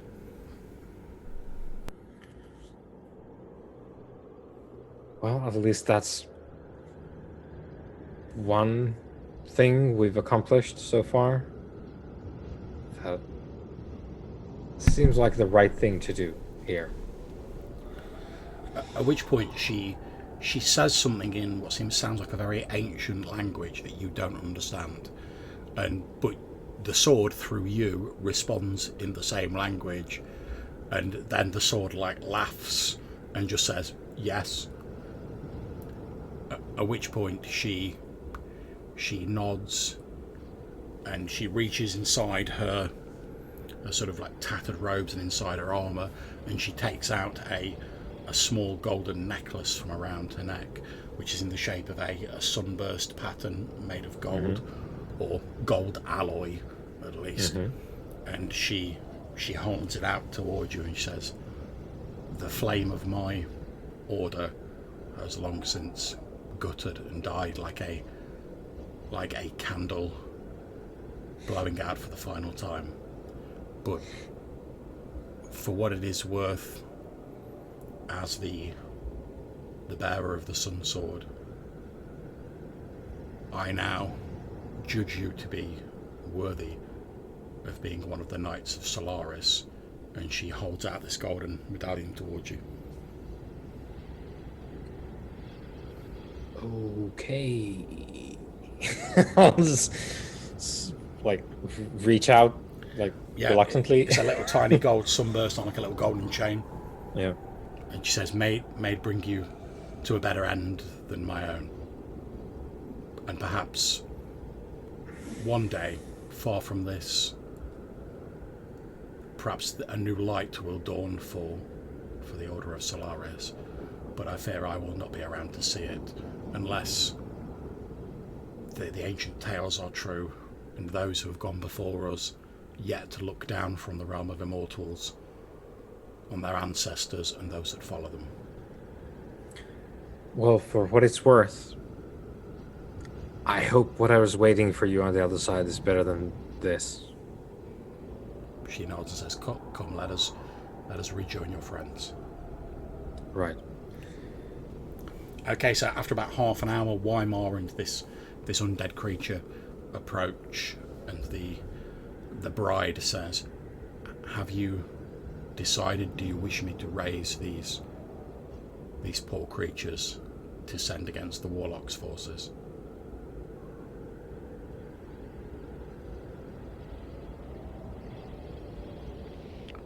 Well, I feel that we're in need of as much help as we can get, but I'll put it to the vote, I think.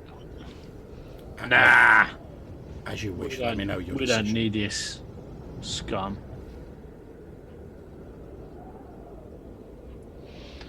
Did the Frost Dwarf seal this conversation between Weimar and? No, because they sort of walked off around the edge of the that's site. what I thought. Yeah, that's what I thought. Yeah. Although you notice, like when the undead creature returns, they're also like nervously like glancing in its direction. Yeah, I think I speak for myself and fellow dwarves. We don't wish to see these spirits risen from the dead, but don't let me stop you. Yeah, let them sleep the final sleep. Very well. And you sense like a feeling of satisfaction emanating from the undead creature, and she says, "Very well. I must confess, I had not looked forward to having them claw their way back into something resembling life. It is A mockery." indeed. You are correct. It has been necessary up until now because it was my only way of striking out against the warlock. But I look forward to not having such an onerous duty placed on me. We'll deal with the warlock with true steel and valor. Rest assured. Very good. At which point she turns towards you, Weimar, and then says, "Well, if there is nothing else," and she kneels down in the snow with like a sword in front of her, like planted in the ground like that, and sort of levers her head onto the pommel of the sword.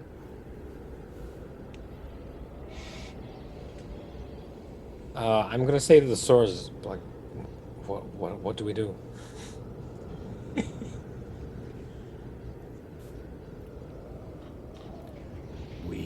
We release her, says the sword in your mind.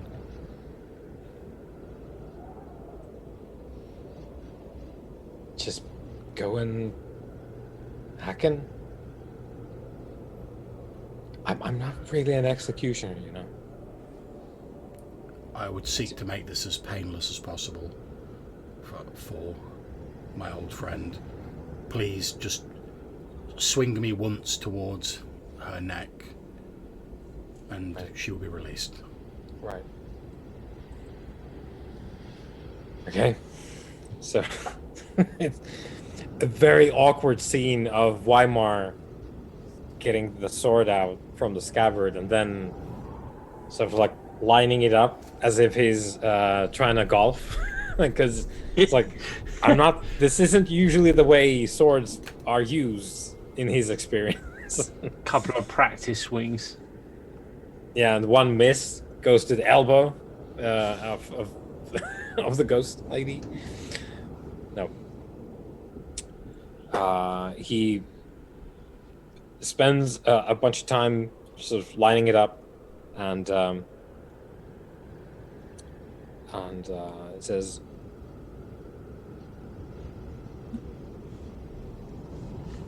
"Good fortunes wherever you're going." And sort of closes his eyes because he's lined up the shot. It's one of the things that he's actually Don't good close at. your eyes. No, Don't. no, he's good at hand-eye coordination because he's an archer. So I don't care. yeah. Don't close he's your lined eyes. it. He's lined it all up, and he's like closing his eyes as he like swings towards the neck. Okay. Wrong.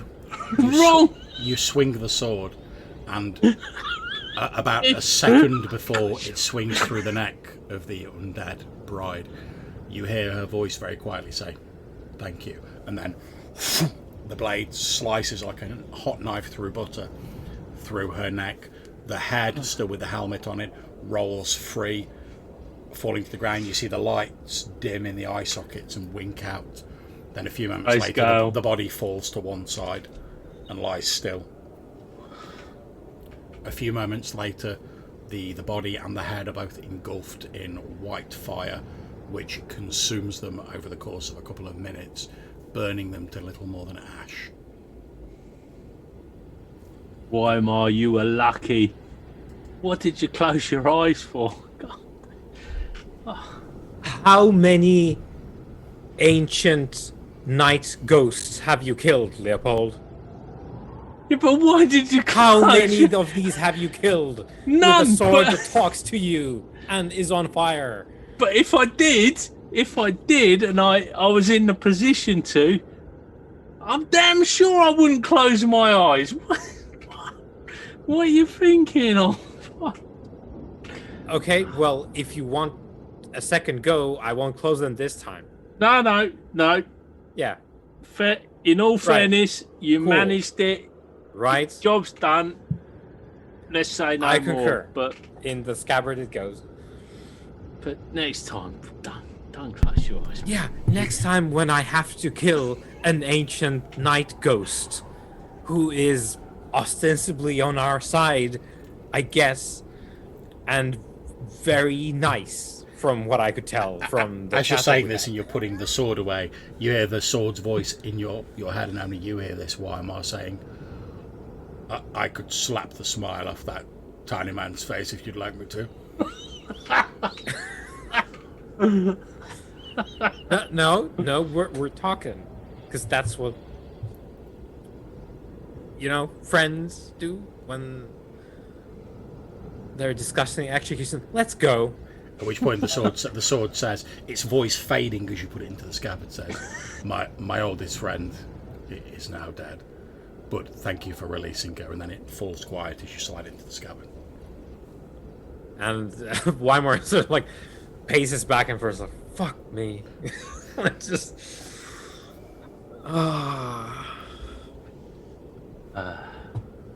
Okay. So let's jump back to the main Witch Isle map.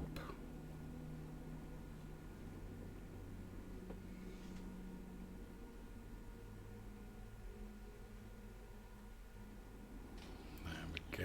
I'll point out, it should have been really useful to watch over us while we got some sleep.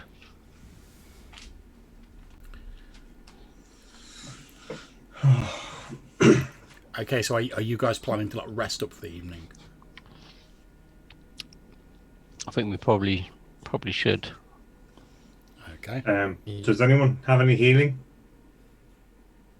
No. I think time is probably all we have right now. Yeah. I could give you a bit of a massage there, Malcolm. Loosen up a few of their muscles there for you. Just gonna go and lie down.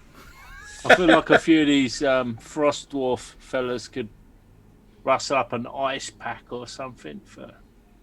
To be fair, given that you're surrounded by snow, I'm pretty sure you could all rustle up an ice pack. Yeah, but I feel like they would be super proficient at it. Quite possibly. Yeah, theirs would be like menthol. Yeah. Okay, so if you guys are resting for the evening, obviously, Brother Lomesh, you can do your prayers and regain your abilities. Cool. Since you're resting, you will all regain. When I can find how much it is, I know it's some really small amount. Rustle up some chicken soup for Malcolm. Well, he's got the flu. Well, I don't know what's up with him, but he don't look so great. No. It's 1d3, John. Oh, cool. Yeah, so you can all regain 1d3 hit points. If you've lost any.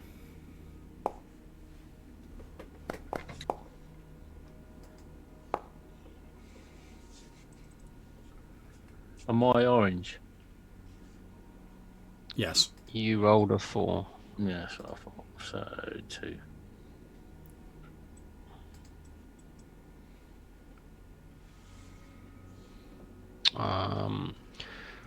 So what's the state of play?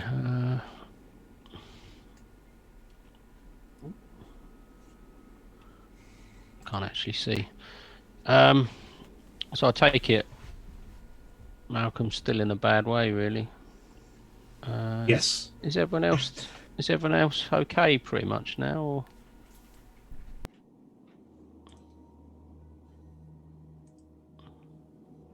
Maybe I seem to think so. Malcolm was the one that took a lot of licks the past day. Yeah.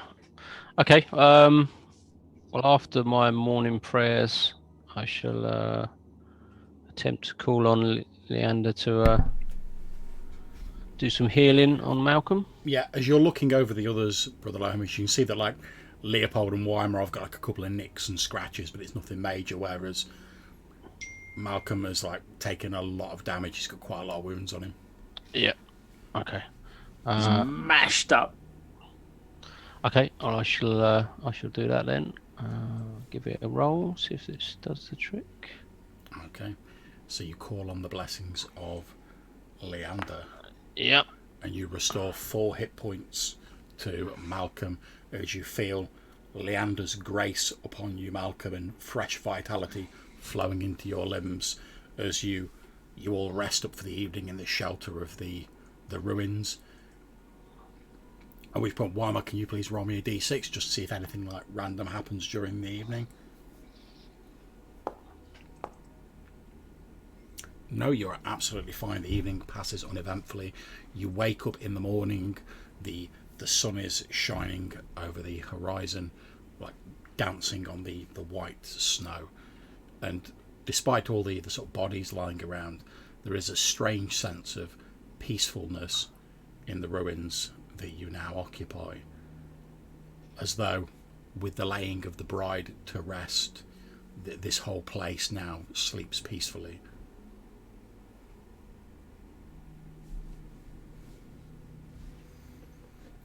I'm going to make a couple of rolls like I made during the break, just to see how the fight at the ancient Senna tomb is going.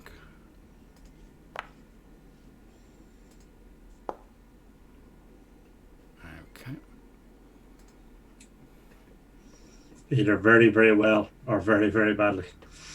Well, you know, maybe you'll find out when you get there.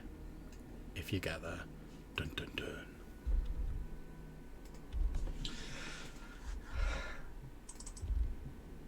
Should we go and see? I'm going to ask Leopold if he knows where the other dwarfs went. Well, I do. I do indeed. They were hard pressed to provide this assistance to us as they were headed for the ancient Senna tomb. Okay. If we are done here, perhaps it would be wise to head there. Yeah, I mean, it sounds like our final destination. Okay, so Yeah, they wage a battle there. It would be good to assist. okay, so if you travelled straight there, you know, because obviously you know the distances because you've travelled there and back, so you know it's going to take you like most of the day, so it'll be like early evening by the time you get there.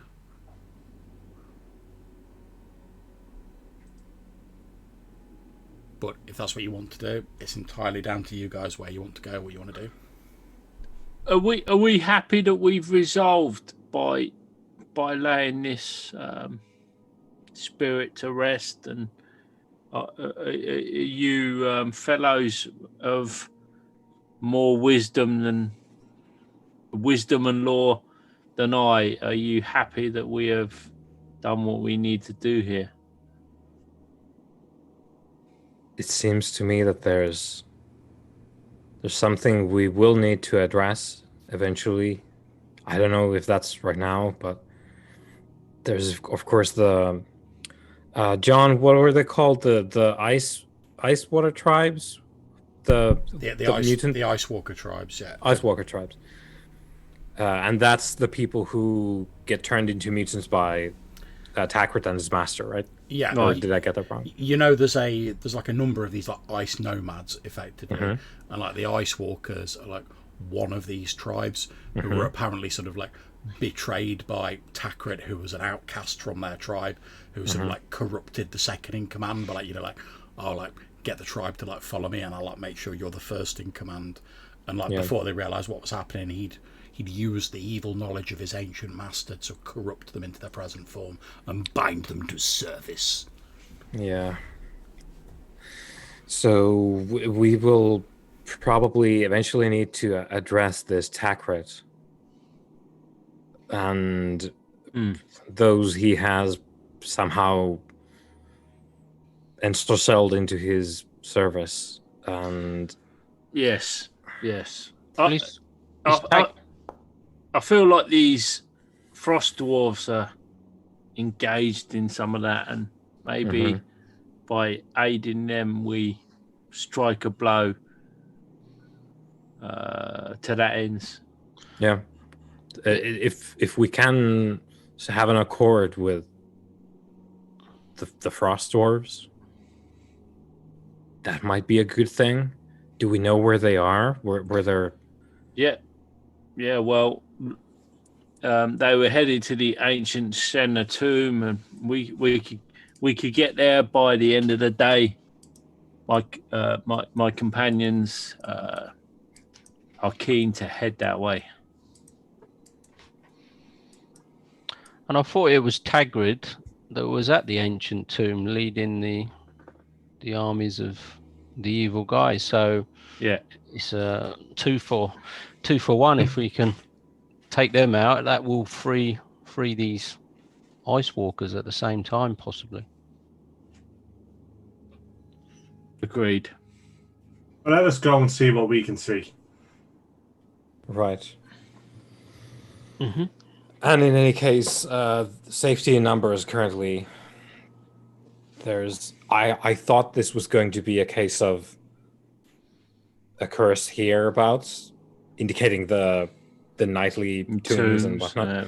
I thought it was going to be a case of some kind of curse here, but not so much. Not so much. Or yeah, I suppose there was, but there's the actual thing is much bigger now.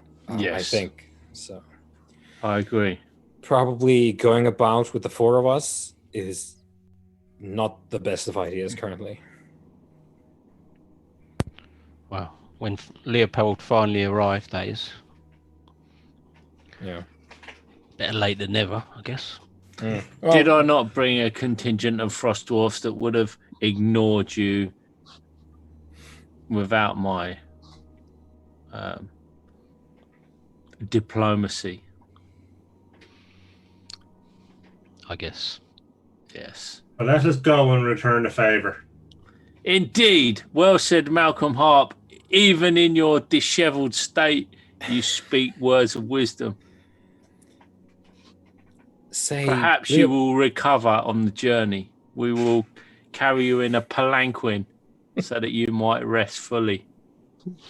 Yeah, made of frost snow. Dwarfs, attend to it. Chop down trees and make this man a palanquin fit for a frontiersman. So a branch then. It's kind of like a sketchy, sledgy thing. The frost dwarves like give you a bit of a look. They're like, seriously? Yeah, cut a few trees down, lash him up with a bit of a thing we can drag him on. All you need is two pieces of wood and a blanket, and you're good. No, I insist, Malcolm, you will not be walking. Rest there. My doughty companions will transport you to the ancient Senna tomb forthwith. Okay, yeah, the the frost dwarves get to it, they hack down some of the thin trees, and they basically make like a very sort of shoddy like stretcher. Perfect.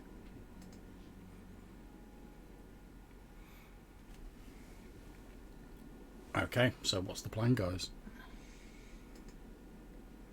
I guess we're just going to head to the tomb and suss out what we can see when we get there. Make haste. That's it. Okay, no problems.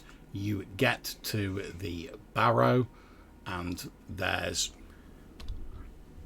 pretty much no one living about when you get to the barrow. There's a few dead like frost dwarves, a few sort of dead mutants, sort of knocking about, sort of lying about. But that's pretty much it. I feel like we should have a better icon than a mapping pin, John. Can't we have like some savage axe or something? Hey, if someone wants to find me a better icon, I'll put it on there, mate. How'd you do it?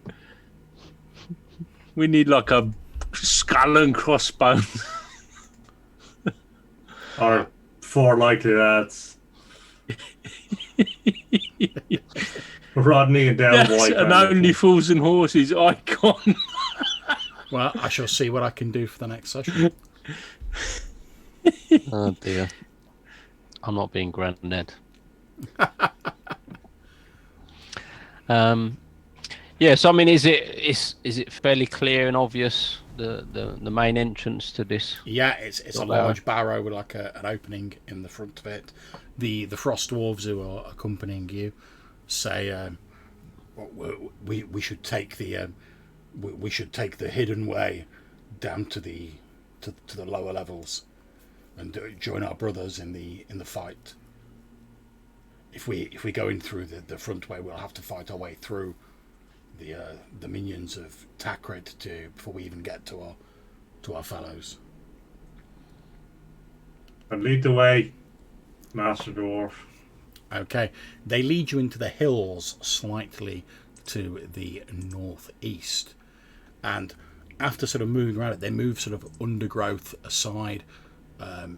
You can see that like basically they're very like skillfully like hidden a concealed tunnel, and they basically open it up for you, and they start heading down this concealed tunnel, which seems to go for quite some distance, sort of like sloping down shallowly at first and then more steeply into the depths below. And as you're sort of getting near to what's, you would guess by the way the dwarves are sort of readying themselves, is like the end of this tunnel, you can hear the sounds of fighting and combat taking place, at which point I'm going to move you on to the lower level of the dungeon.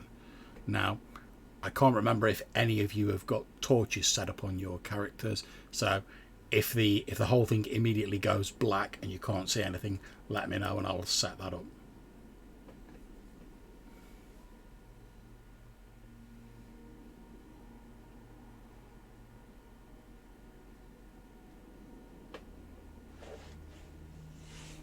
Okay, so can you guys see it? Yep.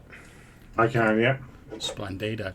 In which case, the chamber you're in, the southern wall behind you, there's like a hidden panel, which as the dwarves get to it on the other side, they fiddle with some sort of hidden mechanism and slide it to one side, and it leads into the by now sort of slightly familiar stone chamber of this barrow mound.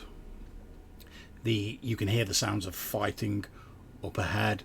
The dwarves immediately charge straight up ahead, and you hear their footfalls sort of pounding down the stone as they run to join in the combat with their fellows. Sort of like leaving you. They obviously like know their way, so they sort of like leave you behind pretty much. So you guys are free to act as you see fit.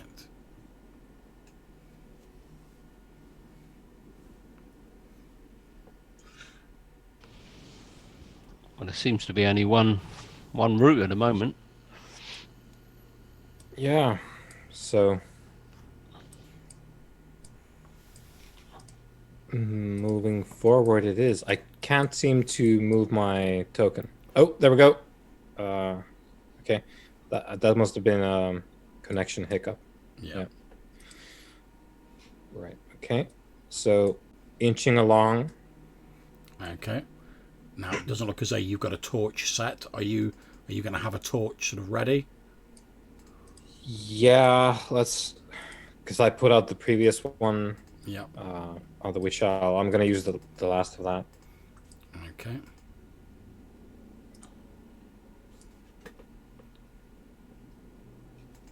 And we probably need a restock. I don't know about you guys, but I'm running out of stuff. There's a few in the central pile. Right. So there's a few to draw from if you want to. Yeah. I still have like the 3/4 of of one. Economizing. Yeah. On the frontier, you use it all. That's it. You make do with what you've got. Yeah. So, Pecan, is this an alcove, John?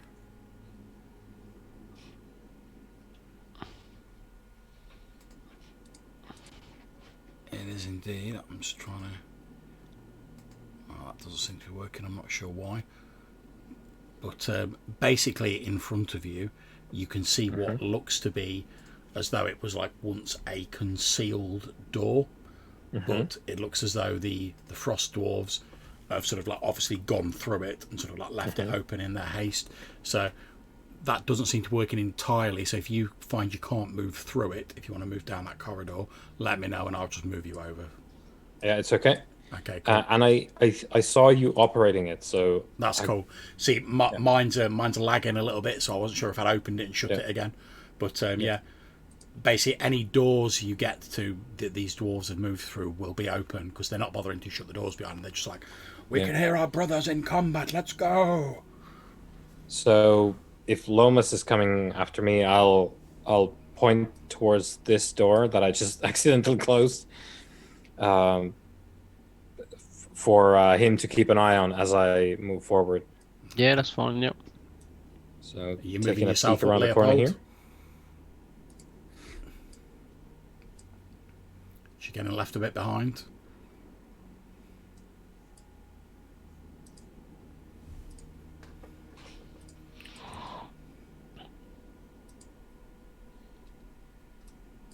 So did the dwarfs continue to the north? Did you say, John? It would appear so, yeah.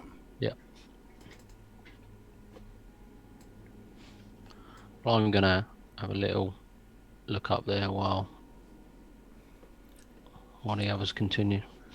Okay, not a problem. Have you got a torch, Brother Lomas? I haven't, but I shall surely light one. Let me check my inventory. Yep, I've got 6 torches. Okay, in which case I'll just set that up. Just give me a second. I shall put that down to 5, just so I don't forget. Okay, so you light a torch, and you can see the stone chamber that you're in. That door will be open, unless I've just shut it again. I'm not sure which one. To the north? No, to the east. Oh. Except my system's being like horrendously laggy, so. Yeah. It's not showing at the moment. Okay, let's try again.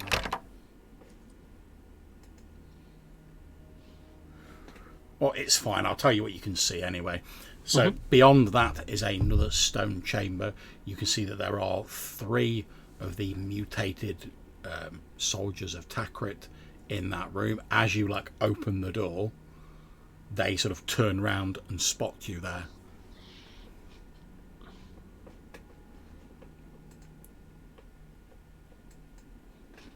So that's not the way It doesn't seem to be. the dwarfs went. And meanwhile, Weimar, sort of peering into the chamber to the south, you can see there is a statue in there.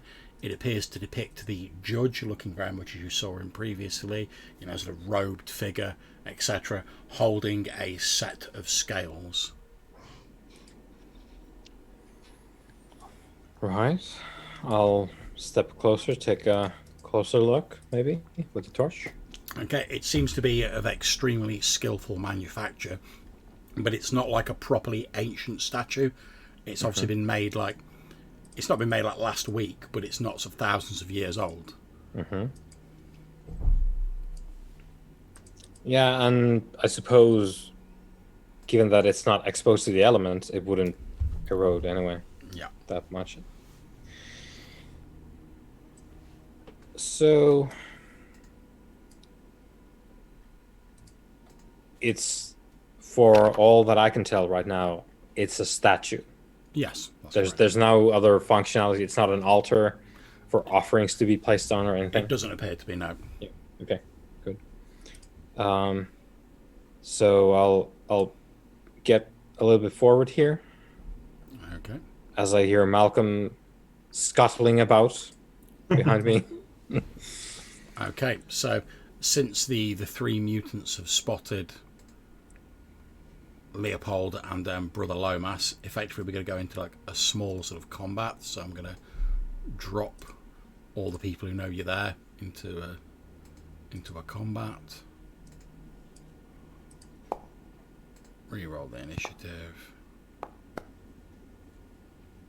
Okay, so the mutants are going to get to go first. So basically 3 of them come... Oh, maybe I'll just move everybody. That'd be clever of me, wouldn't it? So 3 of them come barreling through the doorway.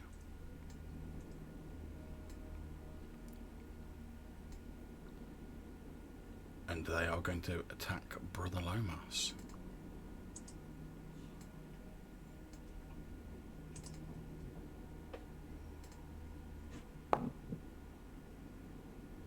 One of them misses horrendously.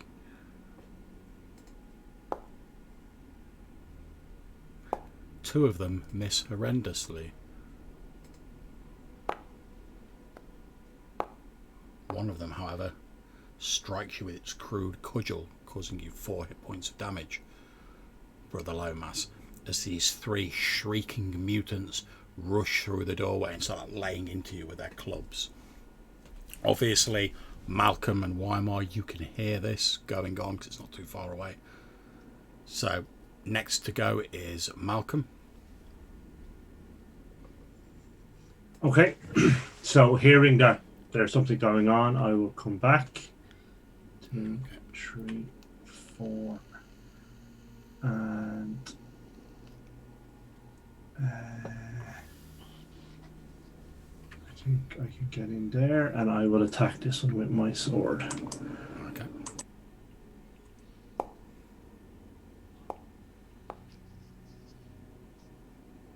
Uh, 12.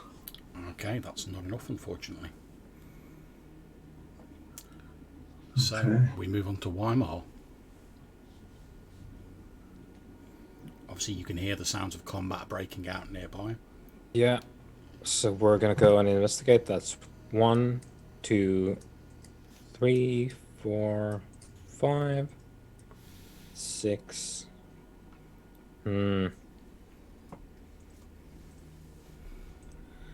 Well, I can make it past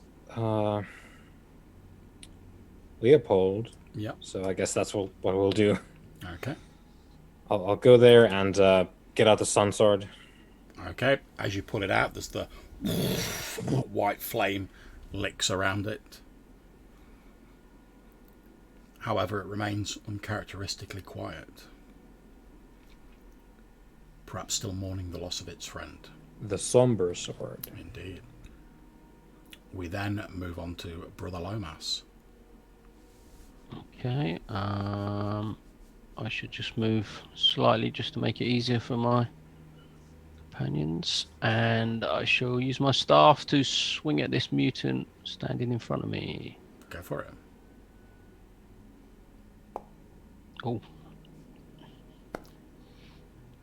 Okay, describe to me how with incredible cinematic style, you, no doubt twirling your staff, you dispatch this mutant. Well, as this was one of the mutants that made a rather foolish attempt to attack me, making a stumble forward, the creature almost falls upon my staff as I go to jab at it, and this staff just goes down its throat and almost comes out the back of its neck, sort of killing it instantly. And indeed, that's what happens. The mutant barely has time to utter a strangulated gurgle as it falls to the floor dead. Leopold. I rush forward into this space created by a companion and bring down the Frostwolf axe upon it. Ugh, or not. A practice swing. Indeed. Okay, so on to the next round. So it's the mutants. So there's going to be one attacking Malcolm and one attacking Leopold.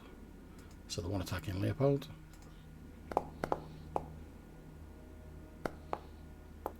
I'm guessing entirely misses. He actually catches your armour and it sort of like bounces off the thick furs you're wearing. The one attacking Malcolm also misses. Okay, so Malcolm. Aha! Okay, so I will swing again.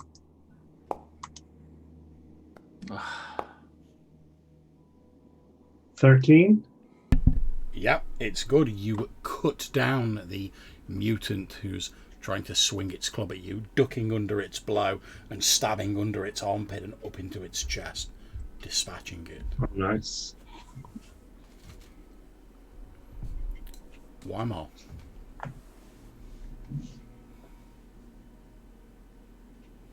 I suppose I'll squeeze in. Yep, you all crowd around this like single mutant. Yeah. Beat It's the a crap out of it. it's a proper beatdown. Yeah. Here we go.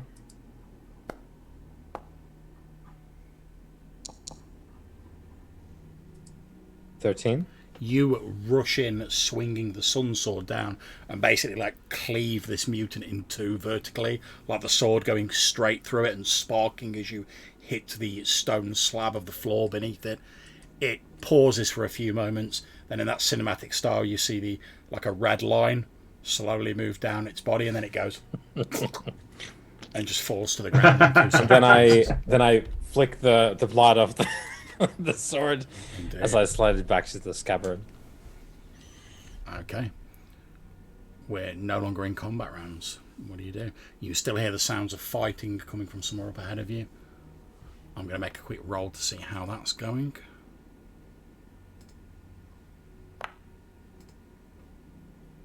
We go north or east? What direction are we hearing the sounds from now? Now we're in this room. From an easterly direction. Yeah, I feel east. So where did our dwarf friends that were running ahead of us go? If they didn't go through that door to the east. I assume they didn't go through that. If they're still there. See, that's my fault. That door should have been open. So they obviously have gone this way. I've just opened it up again. Oh, okay. I couldn't get it to work originally for some reason. Oh no, I just meant the fact there was some mutants there. I'd have thought they would have engaged them rather than just been able to run straight past them. Maybe they weren't there when they came through. Yeah. No, that's fair enough. Okay. Why should we take chase in that direction? Yeah. My way is barred. That's because you've just shut the door. Can't get through. How do I open it? I think it's because you're. Do you use your arrow key to move the There you character go. forward? I've moved you through it. All right, I'm through.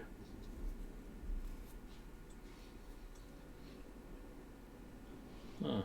There's no one here.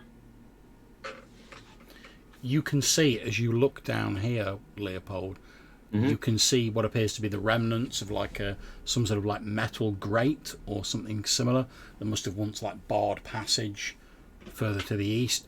But it looks as though the grate has been like opened and sort of swung open. Oh. It looks like my companions have gone this way. I'm keen to follow them. Is there anything else in the room, John, or is it just that grate at the bottom to get out? It's just the grate. There's probably a couple of like dead mutants and maybe even like a dwarf or two in here.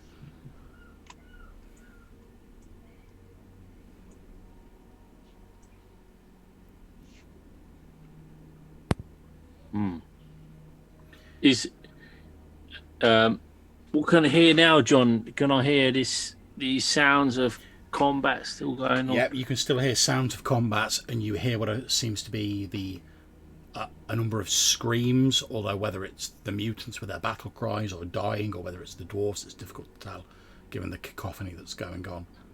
However, So as you look to the south of you, you can see a small chamber, and there appears to be like a small well just beyond like the grate. Is the sounds coming from there or no? No, the sounds are coming from sort of Further. northwards now. Say, Oh, I'm going that way. okay. Obviously, all feel free to move yourselves. Okay, stop there, Leopold. Right. Okay, so as you're moving down that corridor that you're now at the end of, you see two dead dwarves, and you recognise two of the dwarves who were once part of your group. Jesus. You see one of them has like vicious wounds on it as though it's been like cut down. The other one has no wounds on it at all, but there is like a small burnt hole that goes right through its chest and out of its back. Jeez. About sort of like tennis ball size. Yeah.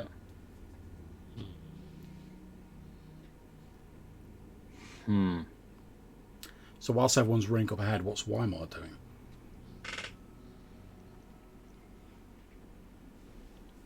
Well, sort of thinking of the statue there, and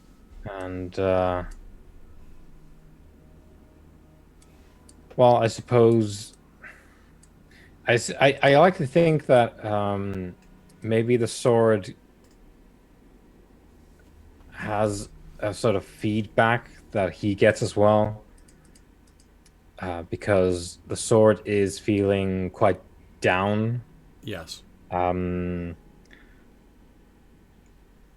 think Weimar is a bit too. So there's a lethargy that he's laboring under currently. Indeed. So it's just sort of like absent-mindedly thinking of the statue that he saw and very slowly following along. Okay, no problems. Okay, Leopold, you can hear the sounds of fighting like very close to you now. Like it's got a lot louder. Like you think it must be like literally like just round the corner is probably like where the fight's taking place. Yeah. Well, I'll push on. I don't know about that tennis ball size hole through my companion's chest, but Okay, so as you move around the corner, Leopold, you can see at the intersection of the corridors is one of these mutants, and just sort of to the west, sort of over here, yeah, is where, from further down that corridor, is where the mainstay of the fighting's going on. Then you hear like lots of weapons, lots of shouting. You can hear gruff dwarven shouting, screaming mutants, and then you hear a sound you're not familiar with, and it sounds like, and you hear a dwarven voice go like, "Argh!" jeez, yeah. Well, engage this fool in front of me. Okay, so let me just add him onto the. Well, I won't bother adding him onto the combat since you're not really in a mass combat at the minute. Okay, so make me maybe a D6 roll, see if he notices you.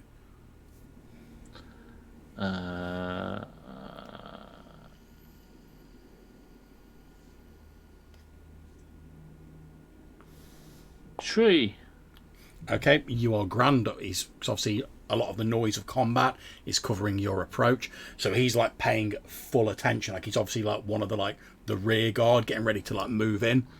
And you all get like a surprise action to basically come in from the side and like blindside him, because he's not expecting anyone else to like randomly turn up, because obviously he doesn't know about the secret passage. So he's like, well, how's anyone going to get down here who's not down here already? Yeah. So twat him with my axe. Yep, go for it. Boom. Jeez. Okay, so you run in, swing your axe, and at the last moment he lifts up like a scaled, sort of clawed arm that seems like quite heavily armoured, and he takes the blow on the scale. Some of the scales chip off, but he doesn't appear to be massively damaged by it, and he like screams out wordlessly, like, alerting his companions that you're there. I spit in his face. Okay, so I'm going to add the other peeps to the combat tracker since they now know you're there.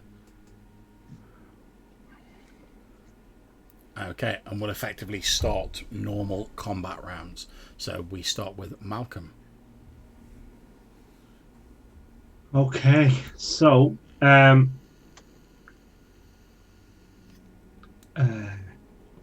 he's. Can I reach over Leopold, because Leopold's much shorter than I am, and attack this creature? Yeah, that's fine. Okay, so let me try that. You basically step right up to the back of like Leopold and like swing over his head. Unfortunately, in these cramped spaces, and because you're trying not to hit Leopold as well, you're not able to get like a solid blow in on this mutant. Okay. So Weimar, obviously you can hear like the shouting and the combat sort of up ahead of you, and you can see Brother Lomas stood at the end of the corridor ahead of you.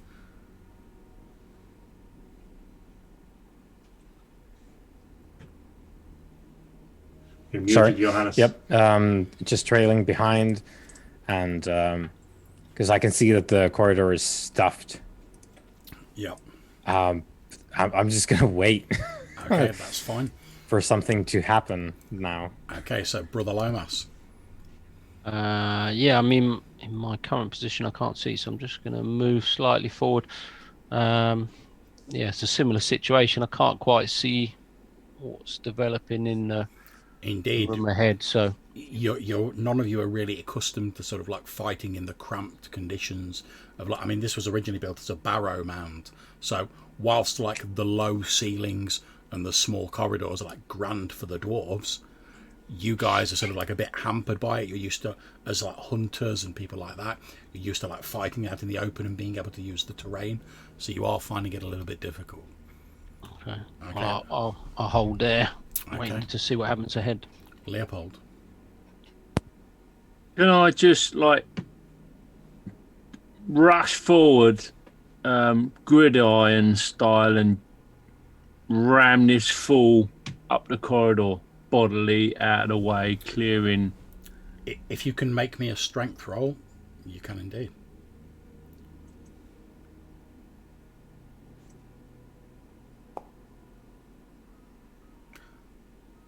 Okay, so with that roll, I'm going to say you do push him back a little, but you've literally only pushed him back like a tiny amount, so you're now there. Holy crap. And as you look down the corridor to your left, heading to the west, you can see what appear to be like 3 or 4 of these frost dwarves. There are 2 of these mutants fighting them, and sort of stood in the middle is a haggard looking human figure wearing dark robes, and he's sort of holding his hands up like that. You can see like a sort of an arcane glow flickering around his hands. Yeah. Okay. However, as you watch, you can just see like at the far end, beyond the people who are fighting, you see from an alcove 2 more frost dwarves step into the main corridor, and between them is what appears to be a much older, like much longer bearded frost dwarf wearing like more elaborate clothing, and he's like holding a huge axe in his hands, and he screams out in this bellowing voice. He's like, "Stand and fight, my people! Today we earn the forgiveness for our ancestors!"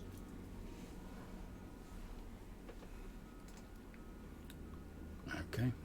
So we move on to the dwarves, who are sort of closing in on the mutants. Who's this toe rag near me, John? This brown, That's another mutant. Okay. Okay, so I'm going to make some rolls for the dwarves.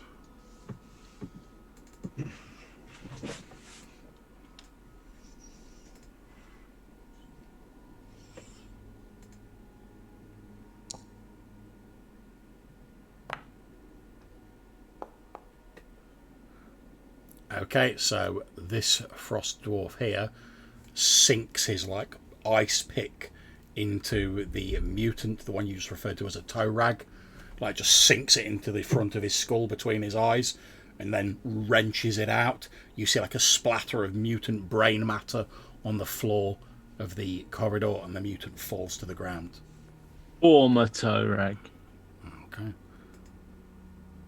So the next one doesn't really do anything.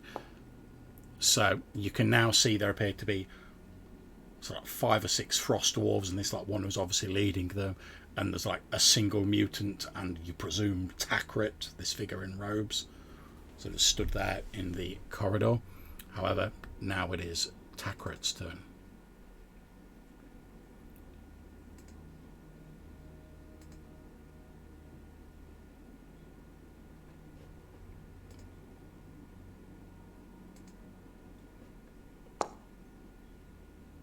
Okay, he turns to face the frost dwarf here, who's like sort of coming up behind him, lifting his weapon. He points a sort of shriveled hand at him. The arcane energy seems to collect around his hand, and then it flashes forward as a bolt of arcane energy strikes this dwarf in the chest and literally burns through his torso and comes out the back of him. The dwarf sort of like looks down for like a moment, like looking at this hole straight through his chest, and then he just crumples to the floor.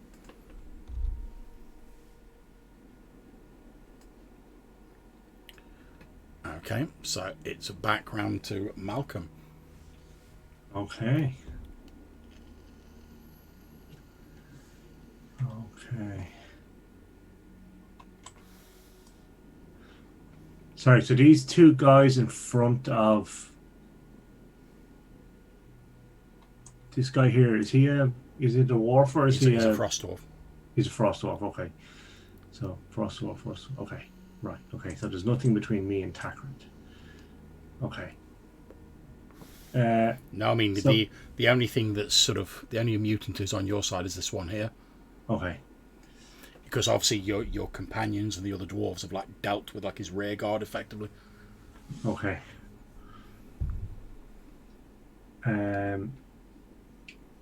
So I think I'd like to. Oh, I'm just going to hang on. Where am I? And I would like to stick him in the back while he's not looking. Well, he's sort of facing your direction anyway, because he shot a magic missile at the guy who was in the space that you're now in, so he's facing your direction. Okay, so there's no chance of a surprise attack. Okay. No.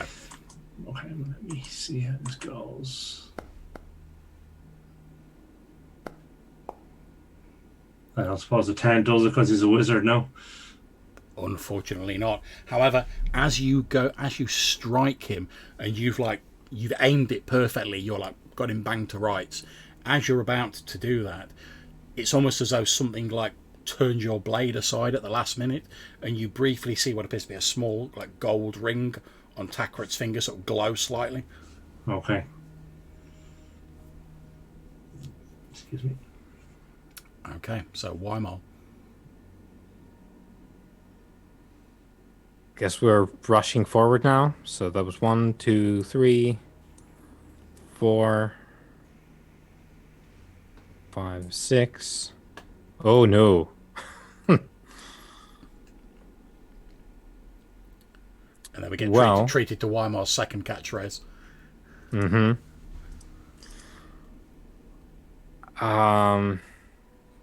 Well, I don't have the reach to attack here, so I'll Can I attack across from here? Because there's You can indeed, yeah. the wall. So I'll try and catch that one with the sun sword. Let's see. 13. Okay. As this mutant like leaps forward, so like literally like leaping off the ground, hefting his club ready to like bring the hammer down on Leopold, you sort of lean him round the corner and skewer him on the sun sword, and then pull it out, arresting him mid-flight, and he crumples to the ground. Right, and that was level 6 of my movement. And we have 40, right? That's the. right. I'll go there. Okay. Just because I think there might be need for space around that corridor.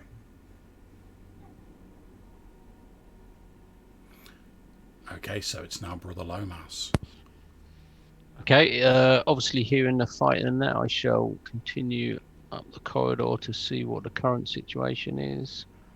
I'm gonna have to stand on top there just to see what's going on. That's fine. So as you look down the corridor to the west, you can see a number of the sort of dwarves piling in. They're sort of like trying to get past this mutant. Behind him, sort of like facing off against Malcolm, is this cadaverous human figure in these dark robes with these malevolent energies playing around his fingers, and you have no doubt that this is the evil warlock Takrit. Okay. Well, I'm fairly convinced that obviously he's going to be a dangerous opponent, so I'm going to try and back up Malcolm, and I'm going to do my second healing spell of the day on Malcolm. Okay, go for it. So Malcolm, as you're sort of like fighting, trying to find a gap in Takrit's defences, you feel the hand of Brother Lomas laid gently on you, and you hear his prayer to Leander. Oh, get in there. And as his hand sort of like grasps your shoulder in a comradely fashion, you feel new vitality and vigour flow into your limbs, and you suddenly feel like, do you know what? I can take this guy. As like Leander's light flows into you, which is a little bit odd given your current stance on Leander, but Hey, I'll take it. I'll take it. indeed. I'll only be whispering this. I won't be I won't be calling it out to Malcolm. Yeah. Don't want to put him off. Yeah, he just like leans over and he's like, Leander rules. Okay. So that's Brother Lomas, so we're on to Leopold. Can I get down there at all, John? Or no? Not really at the moment, because it's like, although to be fair, yeah, you could probably squeeze down there because you're a dwarf. So yeah, you could probably move on to the same square as Malcolm if you wanted to. Ah, yes, indeedy. Would I have been able to step back after my action, John? Sorry. Yeah, that's fine, yeah. Yeah. Because I don't think I'm very much use Right. in that situation. I will elbow my way through.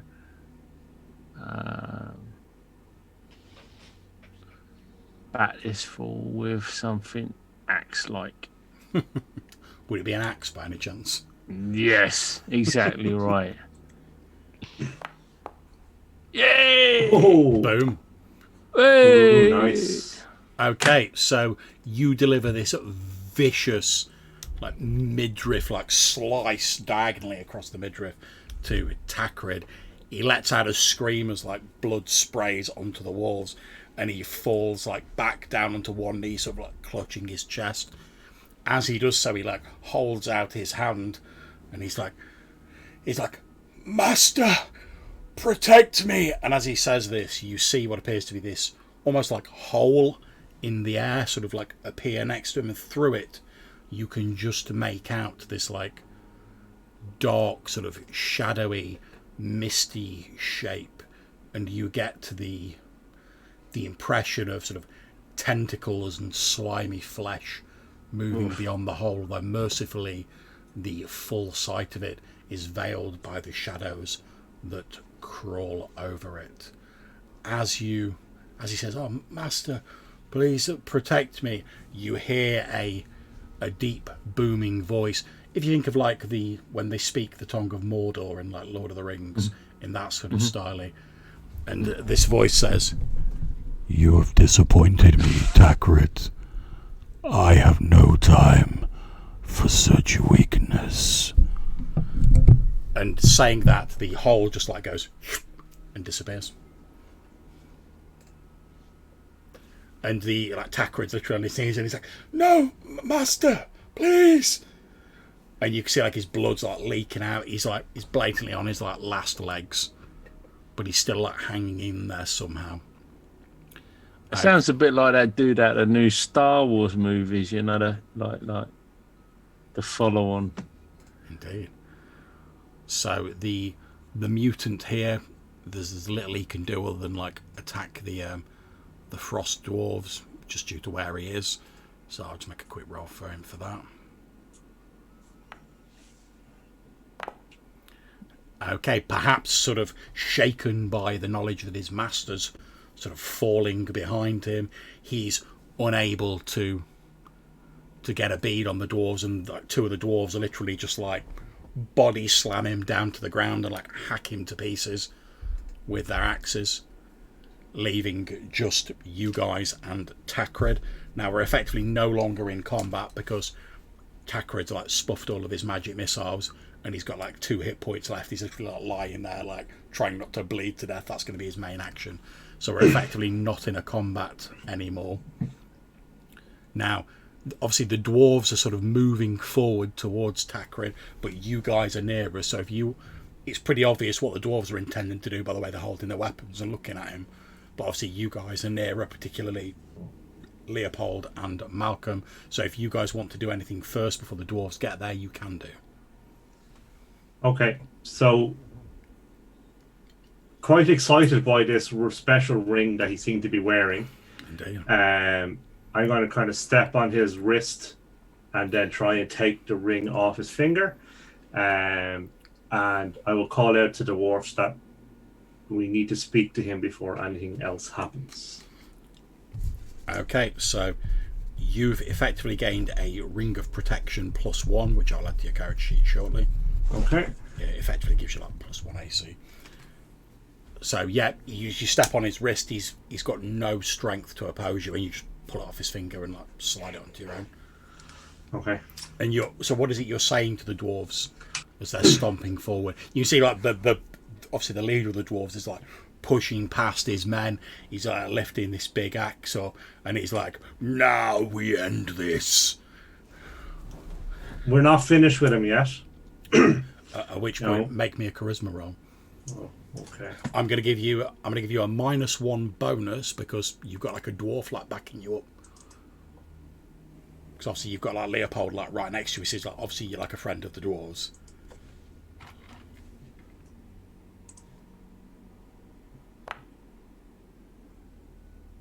Okay. Yep, so he basically strides up, he's got his axe in hand ready to like deal the killing blow, and then when you're like, "Oh, we need to talk to him before you kill him," he pauses and then he looks at you, Leopold, as though he's like, "Really? Do him! Fuck him up!" Calm down, Leo. Calm down. Nah. We need information. Finish him. The asshole. Since you succeeded on your test, the dwarven leader Borstig does like stay his vengeance momentarily, and he says, I will give you time, but I will not stay my vengeance for long. Find out what you want to know and find it quickly, for his reckoning is at hand." Indeed. Cool. So I will turn to. I guess I move my foot from his wrist to like his chest. He's pretty much just lying there, like holding his chest, like trying not to bleed to death. So I will be like, tell me everything about your master. Everything you know. Okay.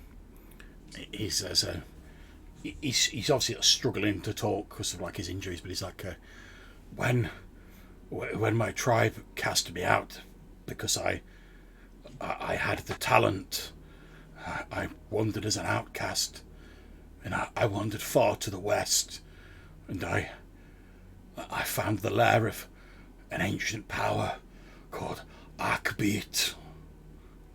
He promised me power and revenge against those who'd wronged me if I helped him retrieve the Chaos Stone.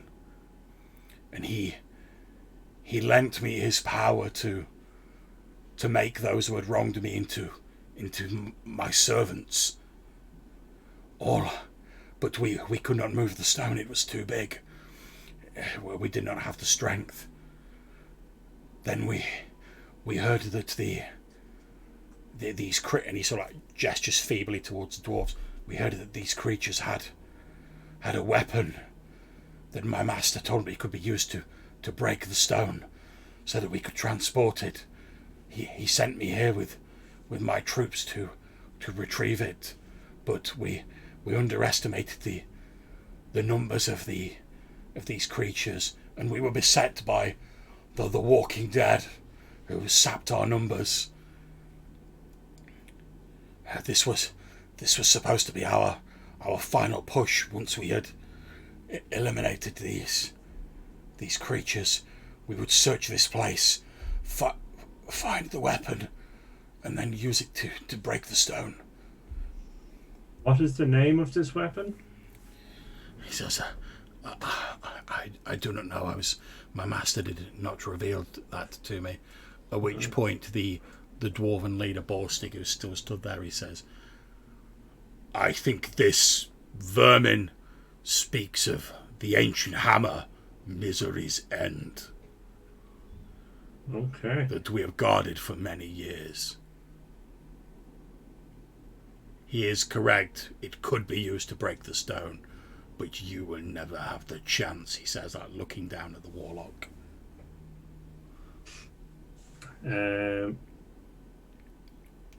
Does your map covet any other Chaos Stones?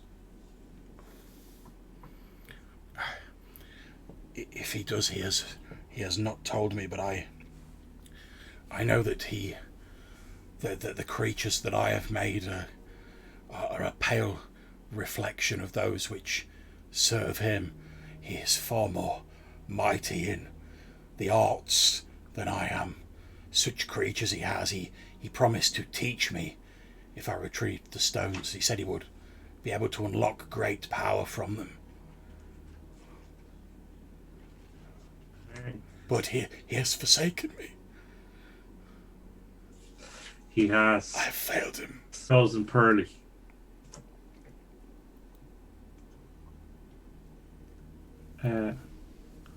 What know your map to the smoking mirror? He says, I know the ancient tales of my tribe. No more. I know that from what I've heard my master say, the smoking mirror is the only immortal to have seen the true wisdom and power that the forces of chaos have to offer.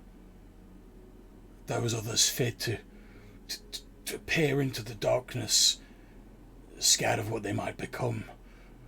The smoking mirror embraced it and became powerful and mighty until the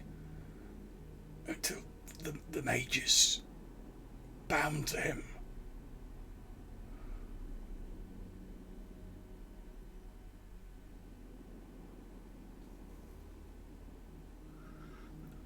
Okay. At which point the dwarf says, have you asked your questions?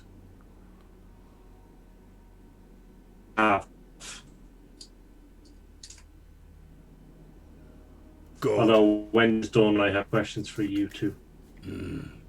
There'll be time for that later. And he hefts this axe and he just brings it down, splitting the skull of Takrit clean in two. And then he looks at all of you and he says, many of my people have died fighting against this vermin.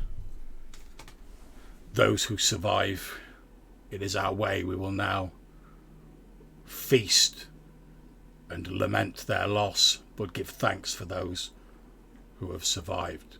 Come, join us.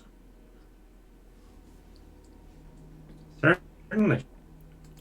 It has been a long day. Okay. At which point you're led by the remaining dwarves through, sort of up through this barrow, which seems to have like 3 levels. And as you go, you see that there's other dwarves on the way who are like finishing off the last of the mutants. You hear as like the dwarves are talking as they meet other dwarves and like collect them who sort of join in the party, that once Takrid was dead, most of the mutants sort of fled, and many of them were like cut down, and they're sort of like moving the bodies and like getting rid of them. But we cut to a scene maybe half an hour later in a large stone hall deep in the barrow. A number of wooden tables have been set up. The frost dwarves that survive, there must be about 24 of them in all, give or take, are all sat at these tables. Obviously you guys are given places to sit as well. There's like furs for people to sit on and stuff like that. You see there's like a large ornate sort of stone throne with like animal skins over it, which is where the dwarven leader Borstig sits down, and he says, my people, we have suffered greatly through these years, and we know that we are paying for the sins of our ancestors, but I believe that today we have perhaps earned some measure of forgiveness. So, whilst we remember and lament those who we have lost, let us also celebrate this victory with friends, old, and he gestures at the other dwarves, and new, and he gestures at you guys. At which point, many and various drinks are brought round. A couple of the dwarves start singing more of these laments, sort of like, but like in a low sort of like background tone, and the dwarves are sort of like chatting amongst themselves. You guys don't really understand a lot of it because it's in this weird sort of version of Dwarven. You know, Leopold, that they're basically all like telling each other stories like about their friends which have like died, and sort of like they're recalling like the good times with their friends and their like valiant deeds, and they're sort of drinking to them and saying, oh, now they're resting with the ancestors. And that's the sort of general conversation that's going on. So you guys, the dwarves are happy to talk to you. They seem to regard you as allies, so you help them defeat this warlock. They're plying you with drinks. They're sort of like clapping you on the back. Like I say, a lot of them don't really speak common. They only speak this weird dwarven, so they're a bit difficult to understand. But some of them have like a smattering of like ancient common, enough to be understood. So you guys are basically being lauded as like allies of the dwarves, and they're saying, although it's cost them greatly, a great victory has been won here today, and we shouldn't forget that. So you guys have got an opportunity whilst this sort of feasting and celebrating is going on to ask any questions that you might wish to ask, or have any conversations you might wish to have with the various dwarves. Yeah, I would like to ask Malcolm Harp, what is that ring that he slipped off of the finger of that foe that I felled? As I struck, it seemed to protect him from the strike. Seemed somehow. A magic ring. Aye. And it worked examining in time.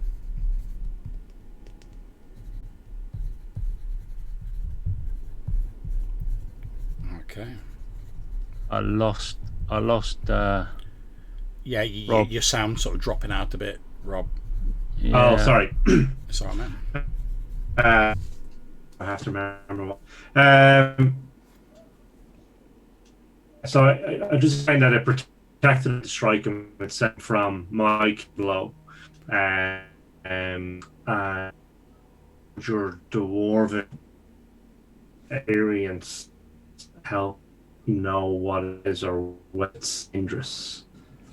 Yeah, so he's saying that the ring seemed to protect the warlock from his blows. He's not sure if your like dwarven sort of experience would like, and your sort of talents would let you know like any more about it. Perhaps that old fella. Is there an older looking dwarf there? The leader looks to be the eldest, who has been identified as Borstig. Perhaps old Borstig could take a look.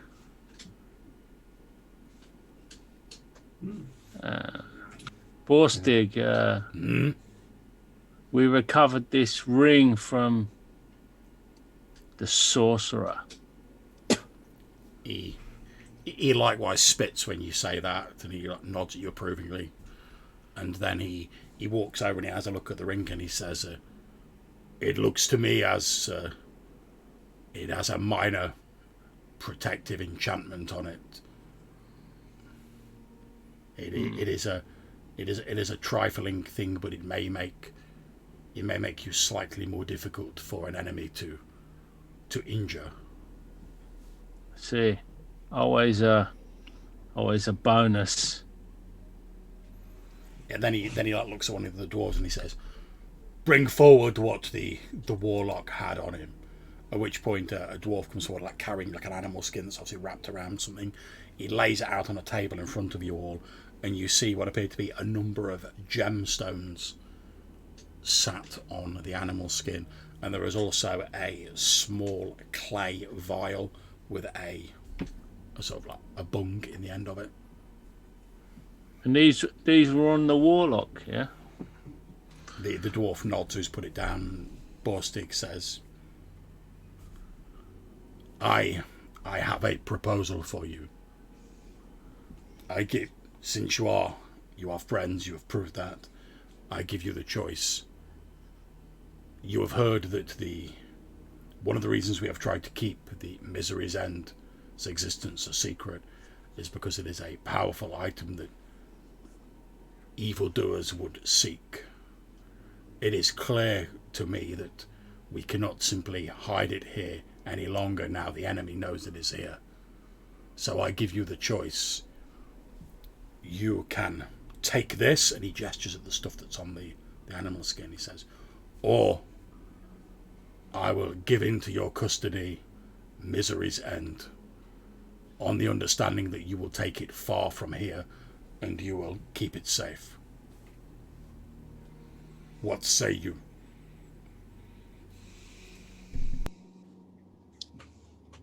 What does everyone think? Well, I'm not sure the value of these gems in our current situation. Okay. Gems always have a value. Yeah, Leopold, you looking it over, you reckon between some of the gems are a bit smaller, some of them are a bit bigger. There's like 6 of them. You reckon that there's about, give or take on the sort of open market, you reckon you could get like 650, 700 gold pieces for them, easy. What would the ring be worth? You're not sure. I mean, the actual like value of the gold in the ring, yeah, you could appraise that. I mean, it's not worth a terrible amount because it's just like a small plain gold band. But obviously, you don't really know a lot about enchantments, so you're not sure how that would affect the value, or even if you could find someone to sell it to, because like most people are well suspicious of like magic. So you're not sure about the ring. Okay. And obviously, the sort of clay vial, you don't know what's in it, so you've no idea what that. No, right. Does it look similar to other clay vials that we've collected? It looks like a standard sort of small clay vial for holding a liquid with like a cork in it. Okay. Like a mini amphora, basically. Probably something to save his wizardy arse in times of need. I thought our village where we came from was pretty remote, and there wasn't many people we could trade with at the moment. That's true. So I'm not sure the value of gems if you've got no one to trade them with or sell them to. Whereas you keep them in store for a day when. Well, that's it. I mean, Leopold's basically basically saying this is how much I could get for him if I could find someone to trade him with. But Yeah. like you say, I mean, part of the reason why you're asking Hercules Buchanan to set up his like trading outfit near your village was because at the minute trade is pretty sparse. All I'm saying is a mystical weapon that was sought by obviously someone much more powerful than this sorcerer must also be of great worth and rarity, Indeed. and would potentially aid us in our fight against the evils of this land. Indeed. It would come with much responsibility, though. But Borstig nods and says, "You speak wisely. Carrying such an item is challenging. There is a reason we do not wield it lightly. If it is known that one possesses such a thing, it can attract the wrong sort of attention. You have seen the warlock's attack on us was motivated by his greed and his desire for this item that we prize, and that is With why I great believe power comes great responsibility. There is no Indeed. doubt. I was told the same by my uncle Benstig.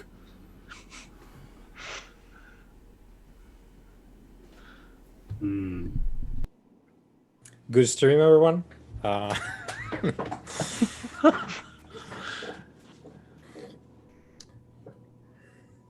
Well, sounds What will you do with it if we don't take it with us? I will deliver it into the hands of one of my people who I trust, and I will have them, with some of my people, take it far from this island to see if they can find it a suitable place of concealment.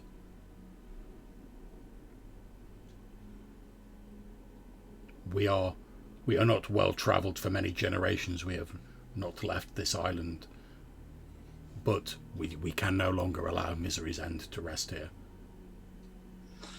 Okay. So I will turn to Leo and kind of drag him to the side a little and just go, I think this is your choice as they are your people. But the number of evils that we have to face are growing. And they're growing in strength. And such an artifact might be useful. You think we could bring it to bear? I do. But not without risk, you know. Should we misstep and it fell into the wrong hands, I hate to think what could come of such a mistake. So Weimar, Malcolm, Lomas.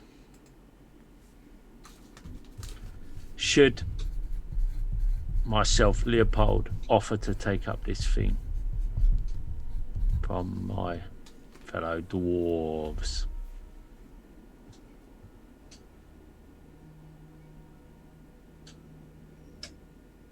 I believe so. I believe that the dangers that we face to tame this land and to prevent the recurrence of previous mistakes will require much power that we do not currently have and much knowledge that we do not currently have. And I believe that this artifact may give us both.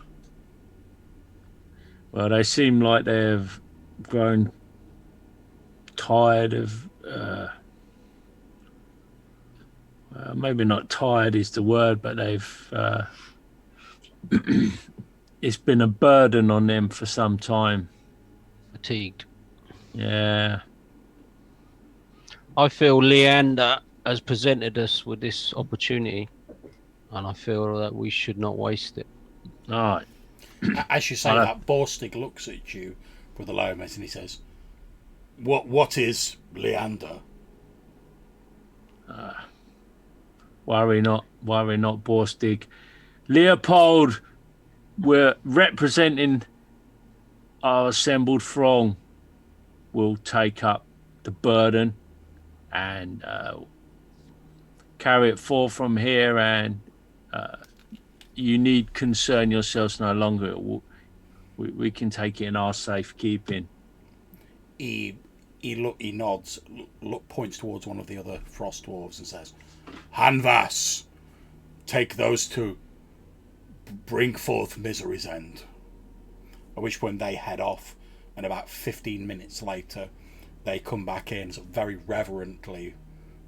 The one identified as Hanvas is carrying this like large warhammer, with the end of which appears to be made out of this strange sort of cyan-coloured stone, and there's like dwarven runes inscribed all along the sort of wooden haft and carved into the actual hammerhead itself.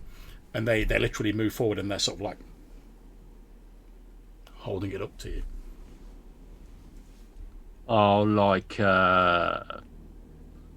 roll up there and maybe like kneel down or something, and offer up some words of thanks to the ancestors.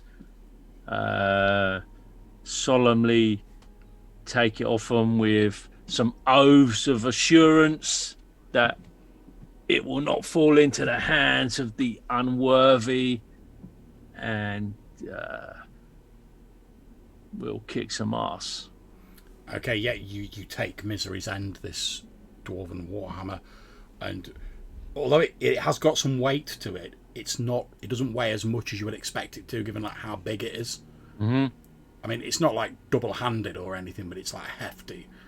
And you super well balanced. At which point, Borstig nods approvingly, and obviously you take like a few like experimental like swings with it, getting the weight of it and whatever.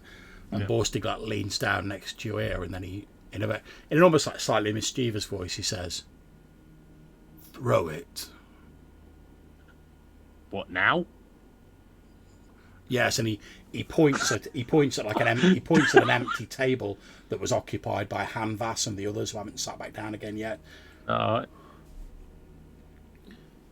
Okay then, if you are sure. Yeah, I'll throw it at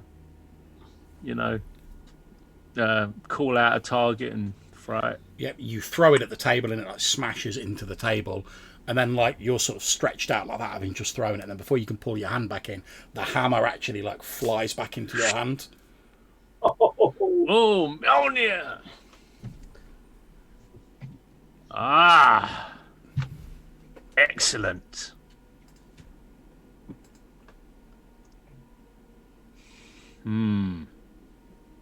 A fine weapon. At least you won't lose it. Indeed. I can see this proving most useful in our endeavours. Indeed, and if you check your inventory, you will see that I've added Misery's End to your character sheet. Given that it can be thrown, it can be used as both a melee and a ranged weapon. Oh, cool. John, while I was going to get this mighty weapon, Indeed. I wanted to just say to the leader of the dwarfs, Yeah. Whilst we were at the Great Stone off to the west, we noticed, or we managed to find out that these mutant creatures were being controlled by this Tagrid, and I feel that now that he's been defeated, they may have returned to their normal selves, or at least controlled, or at least gain control of their minds once again. And perhaps you should call off your fellow dwarfs from any attacks against them and unnecessary loss of life on either side. You should be able to negotiate peace. He nods and says, "I will consider your words." Okay, and I shall take my leave and sit back down, sort of thing. Has he got any injured folk that we could assist in any way? Or Yeah, there's a few like injured people, and you sort of obviously they've got their own sort of like herbalists and whatever, but you guys help to patch them up. And as we're sort of like drawing this scene and indeed the session to a close, is that but Borstig basically stands up and he gives a big speech, basically saying that although they're still few in numbers, it's time for his people to move out of the barrow onto the island proper. They now obviously know that the stone needs protecting. That he's not sure whether they have the numbers and the strength to protect it, but they will do what they can. And he gets like a sort of a bit of a cheer for that. But like looking around, you're like, all right, there's maybe 24 of them left. Yeah, So, well, I just wonder if I could send back word somehow at some point to my cronies back in the motherland. For any sort of adventurous types that might want to bolster these guys.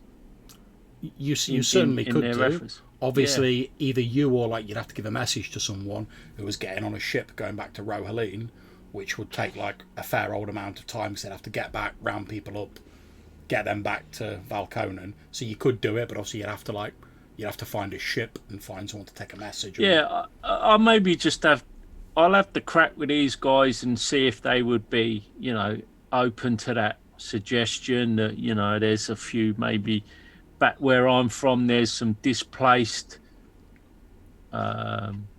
dwarves that are of an adventurous spirit that might be able to come over here and bolster your number. Yeah, but Borstig seems quite up for that. Since he's obviously clocked that like you and he are like similar, albeit there's some physical differences. It's like yes, it would be good to meet more of our cousins from the south, and who knows, perhaps with increased numbers we can remake this island so it is no longer a place of fear and witchery. Perhaps it could be a new home for our people. Yeah. Well, we dwelt here once upon a time, and maybe it's time for a return. Indeed. And you say you can a meeting of minds. You say you can make this happen. I can certainly endeavour to do that. There are many like-minded brothers like myself who are keen to explore the old lands, and with my information, I could message them and send word to them, and perhaps they would rally to the cause. With these tales of daring do and the need of their brothers across the seas, perhaps they would rally to the cause as true dwarves.